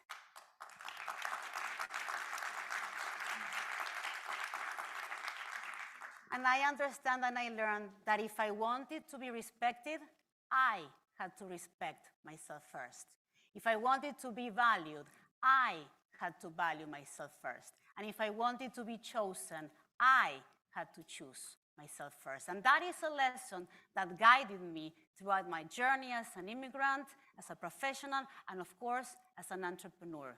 But even 20 years later, when I go back to that pepper jack cheese fiasco day, one mystery still lingers. Now, I know what cheese is, and I know what pepper is, but who the hell is Jack? I'm still trying to figure that part out. And on that note, Thank you. And on that note, I want to introduce my guests, my panelists for today, because we have a treat for you. We have a very interesting panel. We're going to discuss entrepreneurial development opportunities. So please welcome my panelists. We are going to be joined by Mark Madrid. He is the Assistant Administrator of the SBA. Welcome. Angelique Sina, founder of Metro Women's Center. Bienvenida. Thank you. And last but not least, Sergio Fernández de Córdoba. He's the chairman of Public Foundation and a permanent observer to the United Nations. Welcome. Mark. So, first question here. Why are small businesses important? And of course, we're going to start with you, Mark, being the SBA president here. Thank you. And what a great story that was, right? I'll never forget that story. You shared it brilliantly. You painted that picture for us. And welcome, everyone, to this important event. Happy Women's History Month. And if I may, if you're an aspiring entrepreneur or you're a woman-owned business, can you please stand to be recognized? Aspiring or current. That's it. That is the spirit. That is the spirit.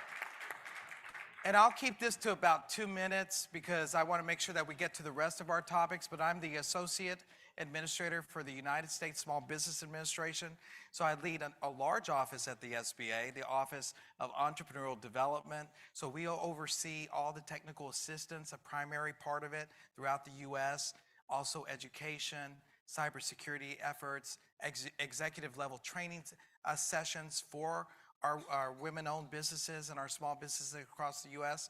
And I report directly to the one and only and remarkable 27th Administrator of the U.S. SBA, Isabella Casillas Guzman. And so, let me just throw out some facts, right? Because it's important to have data. And I was so incredibly blessed to be in a room with the Administrator and President Biden just 2 or 3 days ago. And what I have in my hands is the latest fact sheet, and you can download it right now on whitehouse.gov. It's the fact sheet on President Biden announces new resources to support women small business owners' continued commitment to supporting America's entrepreneurs. Yes, yes. And I'll tell you what that means. There's 12 million women-owned businesses today in America, employing over 10 million workers, right? And also, this administration is committed, fiercely committed to women entrepreneurs. How do we show that? Is we've invested in our Women's Business Center network. So women's business centers, and you're going to hear from Angelique on this, but more so than ever before, there's a historic amount of women's business centers offering technical assistance to women entrepreneurs across America, Puerto Rico, and U.S. territories. 160 just announced from the president just the other day, more so than any time before in the U.S. supporting women entrepreneurs. Also, this administration has infused over $70 million in support of these women's business centers. And also the SBA. It's important to know that our traditional loan products, who knows about our 7A loan or our 504? Okay, a couple. So I'm glad I'm here, Gabi, because it's important to know how to close access to capital resource, gaps that we have. But if you go to sba.gov, like Small Business Administration, you'll know right then and there, because knowledge is power, right? You'll know our eligibility requirements for microloans. So microloans are loan amounts under $50,000. You'll get to know the eligibility requirements for our 7A loans, which require a little bit of collateral. And then you'll get to know the eligibility requirements of our 504 loans. And this is where I'll close with a testimony. A 504 loan is that loan that you're going to potentially acquire when you want to own your own building, or you want to purchase that massive equipment that you've been dreaming about. I'll close with the testimony. There is a woman-owned business that did not know the navigation through acquiring capital. But she said, you know what? What I do know is that no one can ever take education from me. So I'm going to learn. So the lessons that I just described to you, she took it to heart. Now, she didn't need to be the master of that domain in terms of being her, she was the CFO, the CEO, the CMO, the fill in the blank O.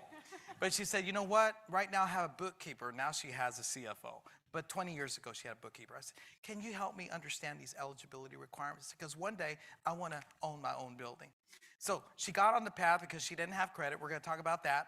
She learned how to elevate her credit score, and she got that first microloan. I think it was under $20,000. Then she graduated to a 7A loan because she had done the work and studied what it took to get that particular loan at that attractive interest rate. That particular loan was more along the lines of $100,000.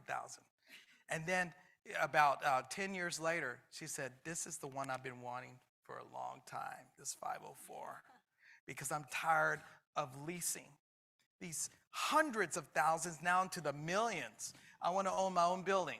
But what did she do? She resource mobilized, and she got a community development corporation to help her, a CDFI, her banker. She also, we're going to talk about the different options. She leveraged a community bank. And now today, that woman-owned business, in terms of waste management, she calls herself the queen of waste, Maria Rios, and she has no problem being called that because she elevated, and she's the first multi-million-dollar Latinx-owned waste management company in U.S. history, right? She is amazing, and she learned government contracting. She learned all that, but it truly does take a village. So I'm just happy to be here, energized to be here, to support all of you in any way that we can, because at the bottom line is the SBA would not be here without you. It is our job to meet you where you are, everywhere you are, as our administrator says. Thank you very much. And don't be intimidated. I know there's people coming from different cities sometimes in the United States. I am also someone who took advantage almost 20 years ago of the SBA. I was turned down, my business was turned down by 4 different banks, and it was not because I had bad credit, but because I was new in the country and I had no credit. I had this immigrant mentality of saving, and then spending, so I never contracted debt and then paid it, so they never had a track record for me.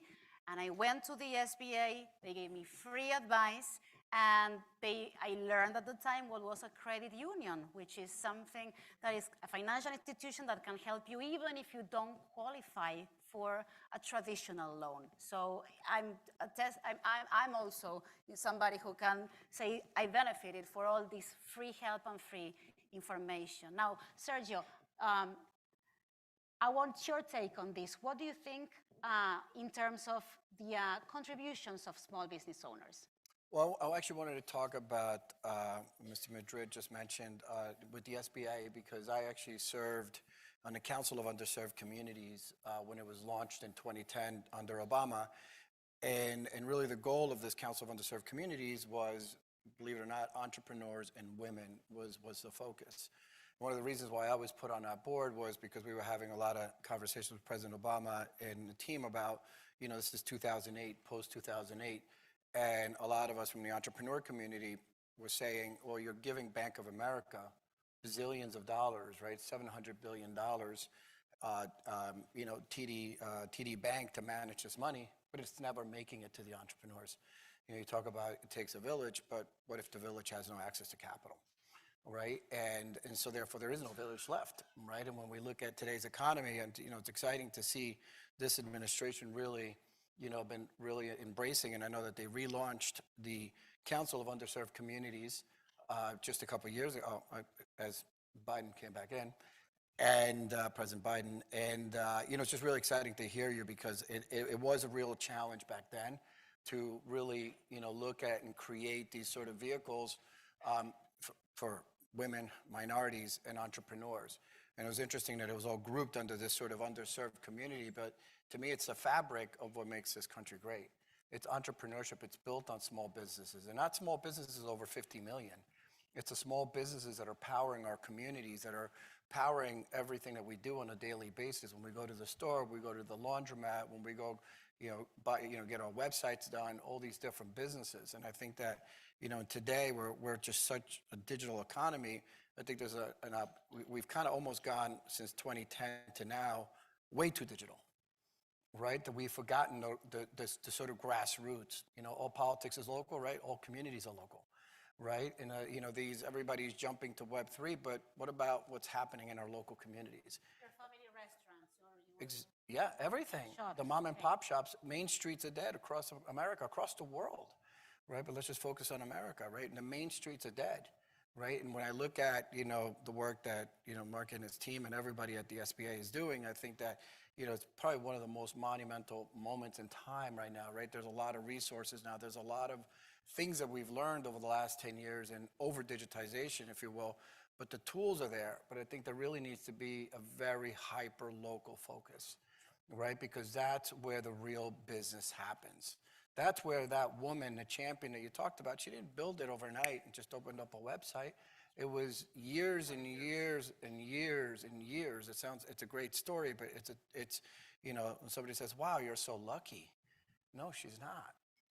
She's dedicated her life, her heart, her soul, her family, right? And 20 years of this. And I think that the advantage that all of you have aspiring, I think everyone here should, if you're here, you're an aspiring entrepreneur or an entrepreneur. So everybody should have stood up, right? And I think that there are, such an enormous amount of tools today, and it's not just the SBA's responsibility, right? There is so much out there that you could just literally copy, paste, and figure out how to apply that locally and localize it, right? That's like a new term now, localize things. I've been doing this for 30 years, and to me, I've watched that evolution of non-digital to over digital to now back to, to how are we helping our communities thrive and pick each other up and work together, right? We're going to the internet so I could find her and she's across the street. Exactly. So Angelique, what's your take? Because you have a female lens on everything that we're talking today. So what's your take on this, the contributions of small business owners? We know women in general and Latinas in particular, we over-index in the start of businesses. Yes, definitely. Latinas are starting businesses at a higher rate. Mark shared the data that it's 40% of women-owned businesses. We are employing jobs, but we need more. We need more small businesses that are founded by women to the level that they surpass and are no longer a small business. I am the founder of the Metro Women's Business Center, and we offer the service in Puerto Rico and now in DC, and mostly in Spanish, of helping any person, it could be a man or a woman, but most importantly, help launch and grow that business. A lot of it comes to not having access to those networks and the capital, and those two are really essential to really the growth of your business. Angelique, since I have you here and you have this female lens, I think when it comes to entrepreneurship, money in general, a successful woman or an ambitious woman, ambiciosa, there's a love-hate relationship sometimes with those words, because women are admired when they succeed, but sometimes they're also penalized. So how can we better prepare ourselves emotionally, mentally, and choosing the right partners along the way that are not going to sabotage our own journey? That is a very complex question. I think a lot of it is you need to be comfortable as a founder. And I think if I wear different hats, when people ask me, well, I think my biggest trait and title will always be is that I'm a founder. I can build something. You have to get comfortable with that leadership style that you will bring, your tone, how will you react, how will you communicate and nurture those networks, and then educate those around you, starting by your kids, if you have little ones, your partner, and then just having that cycle of education, because it is okay to be powerful and to be a decision maker, and you have to get comfortable with that. Absolutely. So Mark, how can we help our audience not just start, but scale their businesses and eventually compete in a global market? I love it. And I'm just full of stories and accounts from the street. And right now I'm thinking about a cupcake business that I visited in Portland, Oregon. And I'll use that as an example to answer your question. Because when I got to know the daughter who had taken over the business, right? She took over the business from her mother. And we were meeting with her and we said the national spotlight is on sweet frostings today. And wouldn't you know it, that her mother was back in the kitchen. And right away I saw continuity of passion, continuity of traditions. But I asked her after an hour-long sit-down session that included the most wonderful cupcakes I've ever had, really, as I said, what is your vision for 5 years from now? She said, Mr. Madrid, I'm just trying to eke out a profit.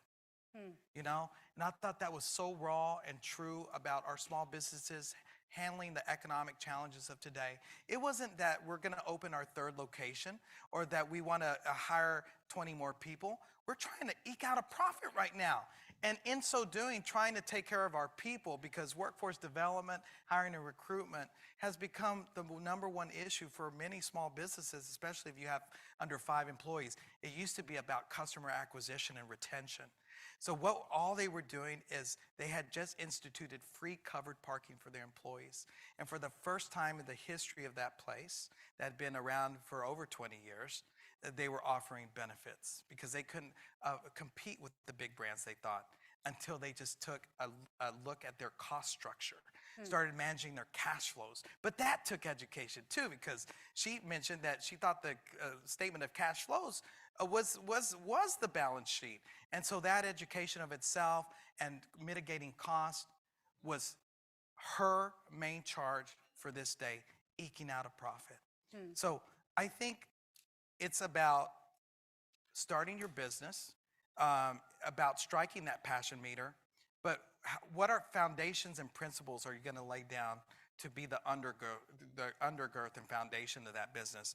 But then there's growth of a business, which is different than scaling of a business. So understanding those philosophies, and you know that saying, it's all about the timing. Projecting what the appropriate time is to add that employee, to add those benefits, to purchase that equipment. And also look at the foray of diversifying your revenue. Right now, more so than ever, the pandemic taught us, there's not a lot of silver linings of the pandemic. I lost my father to the pandemic, and he was a small business owner. He erected a welding business from hoeing cotton in the cotton fields as a migrant farm worker. But it's tough, right? A lot of women-owned businesses, out of survival, have had to position themselves to break digital divides and to go into e-commerce. Leapfrog. That's right, leapfrog, that's right. It's been a leapfrog experience, and that subjects you to cybersecurity risks. It subjects you to an unknown territory. How to diversify product lines. I've seen some magnificent innovations that have come of the pandemic. The last thing I'll say is it's about pivoting and agility, but without a structure of knowledge and support, I've seen a lot of folks fail. And so I heard something just the other day at the White House.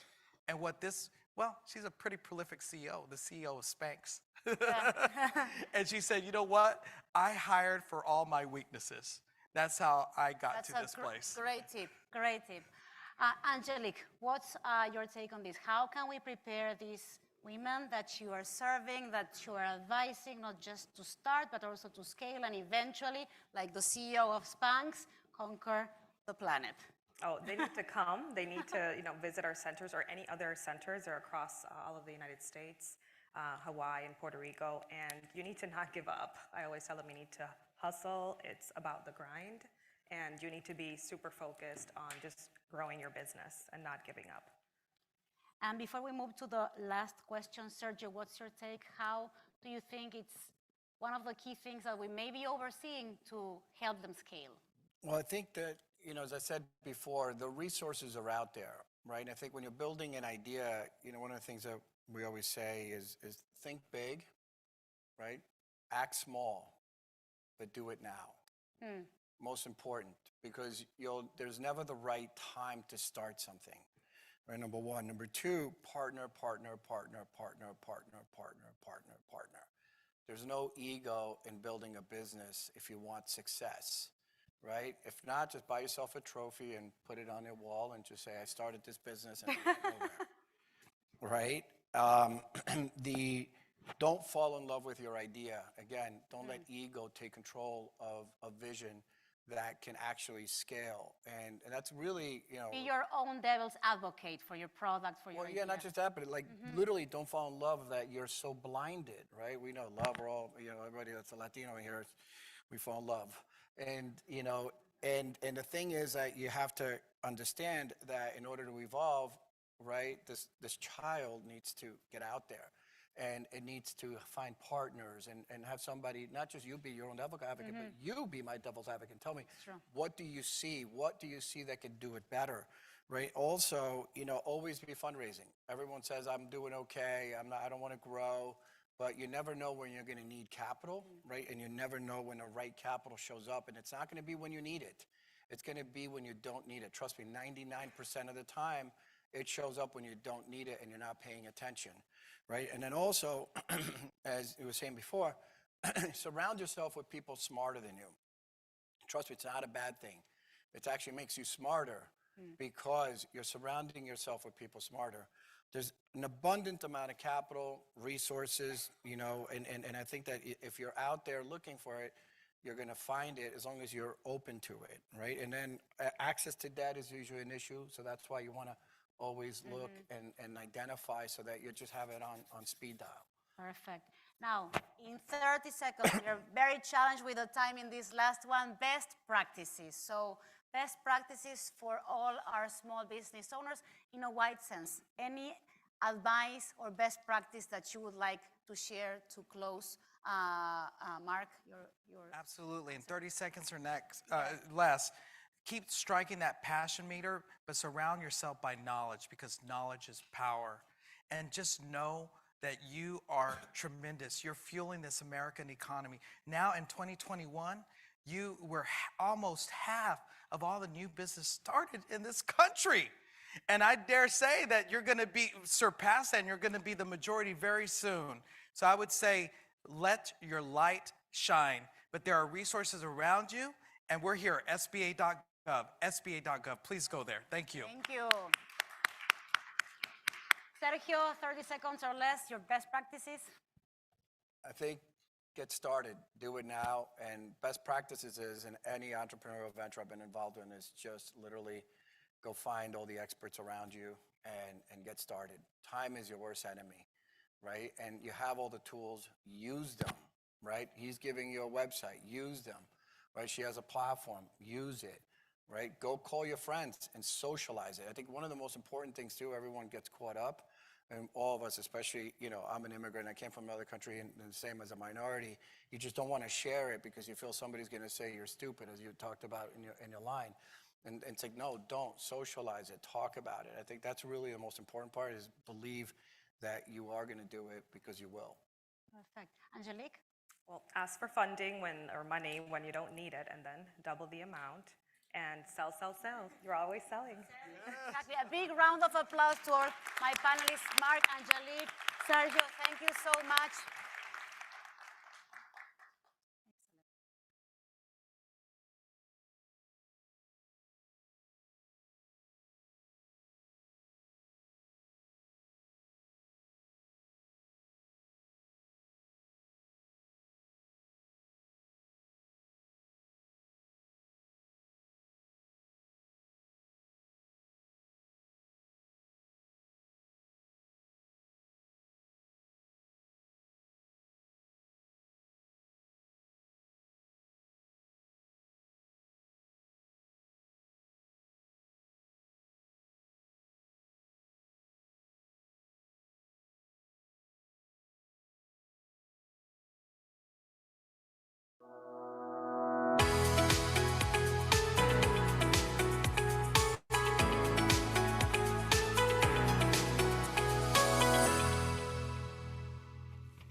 Okay, good afternoon.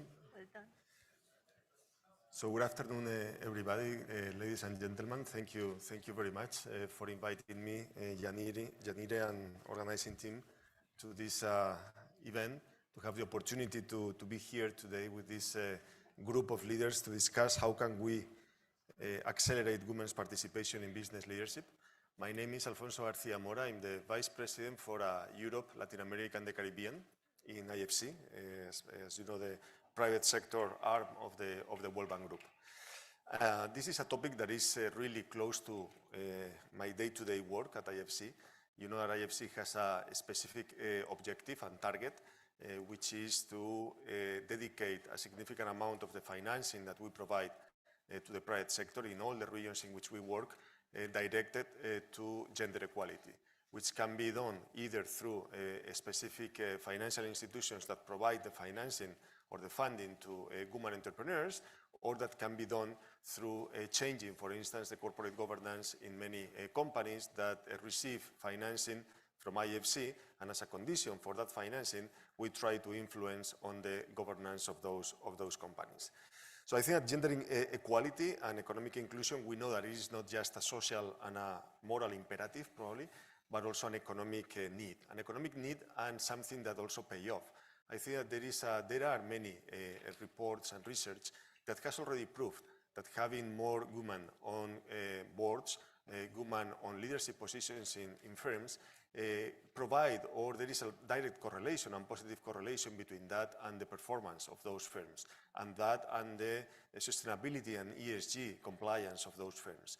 So this is something that I really believe that we need to move more, that we need to show more, to really make the case that this is not just a social thing or a moral issue that we could agree or disagree, but that actually also for those that do only care about the financial or economic performance, it also pays off.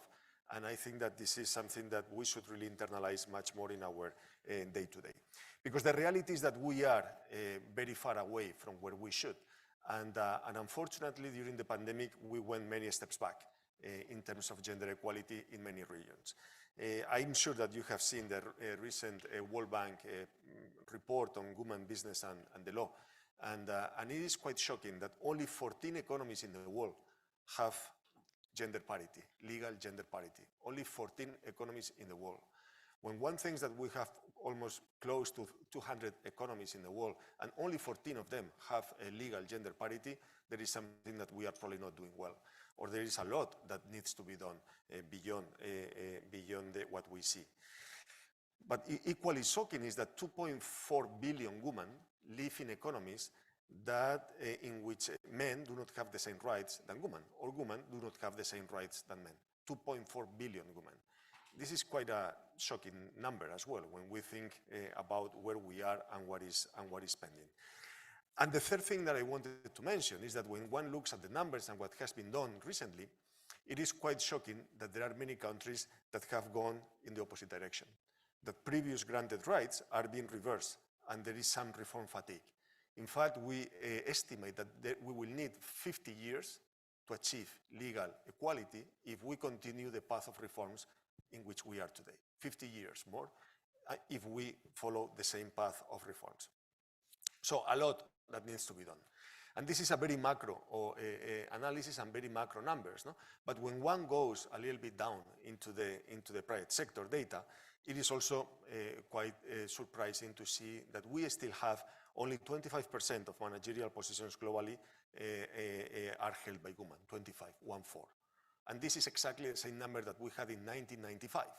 So when we try to claim victory and we say, no, we are moving in the same direction, maybe we are, but there are some good data that actually question if we are really going in the right direction or we really need to do much more than what we are doing. Again, only 25% of women are in managerial positions globally. And actually, when I go down to my day-to-day in Latin America, I have to share with you, it is quite shocking that in many of the meetings that I have with private sector, there are still only men in the room. And this is something that really worries me because in a way, I really believe that we need to cascade down the process of bringing more women to leadership positions. It is not only to provide the solutions at the bottom level of the pyramid or at the bottom level of the economy, but also we need to lead by example. And this lead by example, in many cases, in many economies, is not there at all. And there are good practices in some countries that could help us to move the private sector in that direction. No? Other numbers that you may also know, there is only 46% of women of working age that participate in the labor market. Less than half of the women participate in the labor market, whereas the ratio for the percentage for men is close to 75%. So there is clearly, these are clearly numbers that should alert us that there is a lot more to do. Thinking on financing and thinking on the panel that we had before, as you know, IFC is a development finance institution, and we estimate that the gap for finance for women entrepreneurs or for women-led SMEs is $1.5 trillion globally. $1.5 trillion. And there are many constraints and there are many bottlenecks. There are many things that we have already identified: unconscious bias, lack of mentoring, lack of possibilities, lack of education, etc., that will explain and will help us to go in the right direction. So I don't really want to take much more time because it was just a closing remark. My closing remarks are really a call for action. I really think that we are not where we should be. And already well entered into the 21st century, we still have only, again, 14 economies in the world where we have legal parity between men and women. There is 1.5 trillion finance gap for women entrepreneurs, and there is only 25% of women in the managerial positions globally.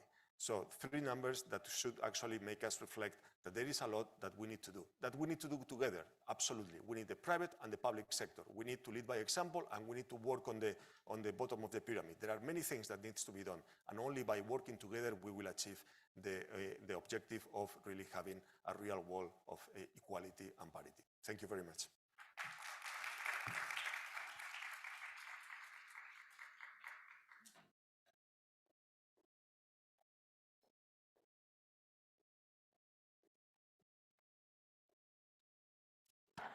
Hello, everyone. I'm very happy to be with all of you. And I just want to touch on one of the most important issues of our time, and one I think we need to be discussing when we're talking about innovation and leadership, which is the role of women in addressing climate change. Women have a very special role to play, including helping the women most impacted in the global South. We need greater women-led solutions, women in decision-making, and the mobilization to address the effects of climate change on the future of our world. Women are one of the best yet underutilized forces to combat the climate crisis. So no matter where we live, we are still seeing with greater ferocity weather of violent storms, extreme droughts, wildfires, melting glaciers, floods, and so much more. The last years have been the hottest on record, and the world is not on track to keep the global warming to within 1.5 degrees. We are going in the wrong direction, and this has been called by the UN Code Red for humanity, a wake-up call for all of us. So climate change affects everybody, there's no doubt about that, but it disproportionately impacts women who often bear the brunt of climate effects, largely because of their socioeconomic status. In much of the world, women are the key providers of food, water, and energy, and increasingly affected by the severe weather conditions created by climate change. It is a threat multiplier for already vulnerable women in highly climate-affected areas, destroying livelihoods and increasingly leading to displacement. And with displacement, we are seeing growing conflicts because of the competition for vanishing resources. Today, women comprise 80% of climate migrants. As a result, it is a rapidly growing security issue. Thousands of women and their families in the Northern Triangle of Central America, for example, are faced with soaring temperatures, droughts, and land that is no longer arable. And they are being forced to leave their homes and to migrate. And this is true in so many places. This is why this issue has been called a threat multiplier. However, women are not just victims, and this is what I want you to take away today. We are leading climate solutions, no matter what one's status. Women are uniquely positioned to contribute to resource management and effectively mitigate climate conflict risks in the community and at the household level. Their localized knowledge and experiences are critical. Any green economy agenda, and that's one we all confront, should ensure that women have equal access to renewable energy and provide support for women-owned businesses in climate. Today, women are installing and maintaining as businesses many electric power grids. They are involved in the sales and maintenance of clean cook stoves, the installation of solar panels. Small-scale renewable energy generation is making industry more accessible to women. Women are also working to rebuild resilient cities and mount conservation projects. In short, where women can overcome the structural barriers to their participation, they are uniquely positioned to contribute to sustainable natural resource management, climate resilient communities, and peace and stability. I direct the Georgetown Institute for Women, Peace, and Security, and we have done a number of studies to document how women are making a difference in climate change, and you can find these on our website. I'm thrilled to be here today, but also to have following me to this podium, Dr. Nawal Al-Husani of the United Arab Emirates. She's a leader on gender and climate change. And the UAE, her country, will hold the presidency of COP28, which is the international big climate meeting which will take place at the end of the year in Dubai. Much work is already in progress, but in recent months and recent meetings at the United Nations, there was especially a high-level meeting co-sponsored by our institute. Dr. Al-Jaber, the UAE Special Envoy for Climate and the president of COP28, noted the centrality of gender equality, ensuring a just energy transition. And he said, we want a COP28 to be a COP of action, a COP of impact, a COP that has transformational progress with it. And there is no way to achieve this, he said, without a fully inclusive approach, one that puts gender equality front and center. Women's leadership is absolutely critical. So my call to action to all of you is that climate change requires the full participation of everyone at every level, and that includes each and every one of us doing all we can in all the platforms that we occupy. It means advocating for investing in women at the grassroots level, particularly in the global south, so they can be leaders in renewable energy. It means promoting women's leadership on climate-related initiatives and reducing barriers to inclusion. Yes, it includes mentoring, entrepreneurship, and technology. It means engaging with climate groups like Mothers Out Front, mobilizing for a livable climate. It means investing in clean energy and supporting ESG. You know, there's a saying that in the rising of the women is the rising of us all. I want to say today that in the rising of the women in the fight against climate change is the saving of our planet. Thank you.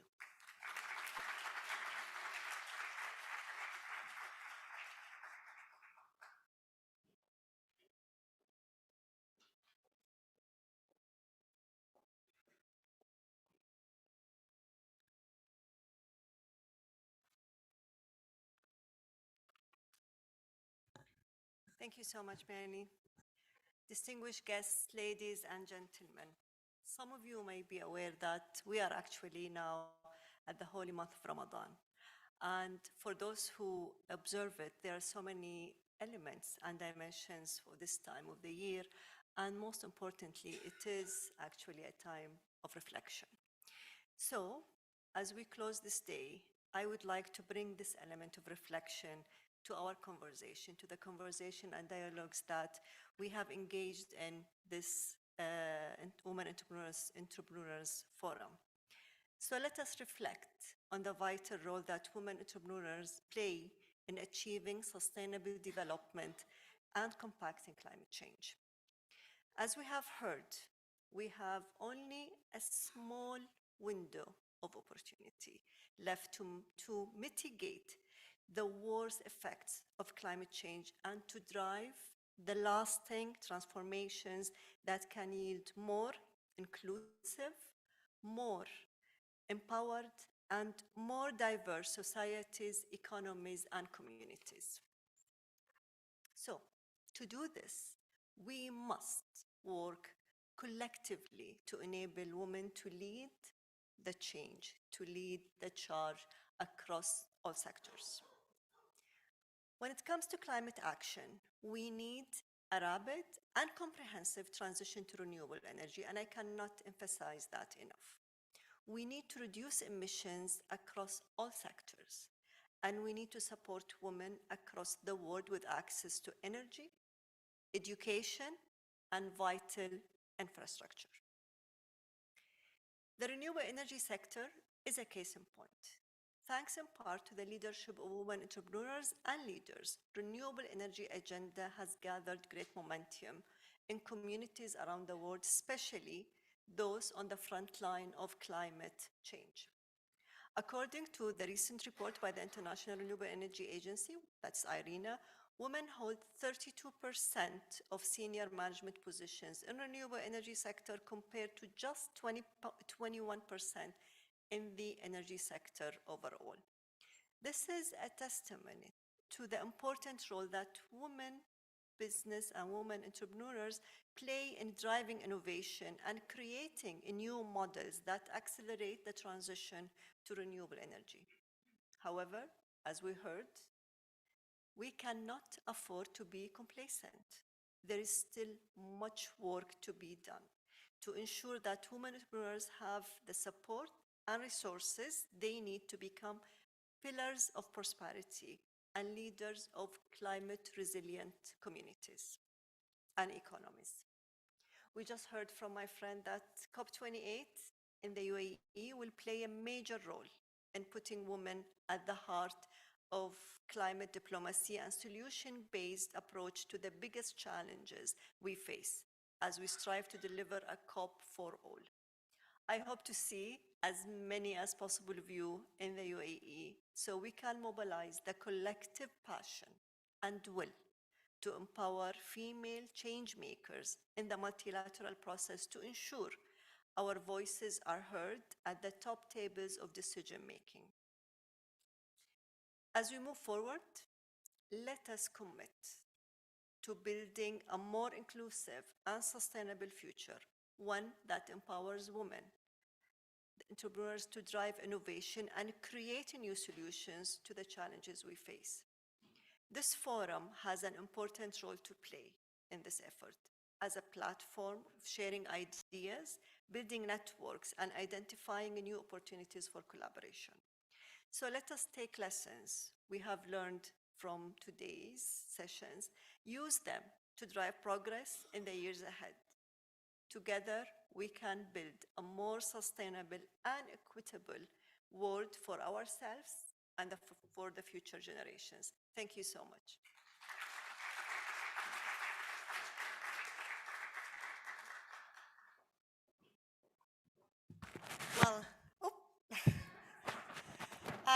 Well, time flies. Thank you so much for being today.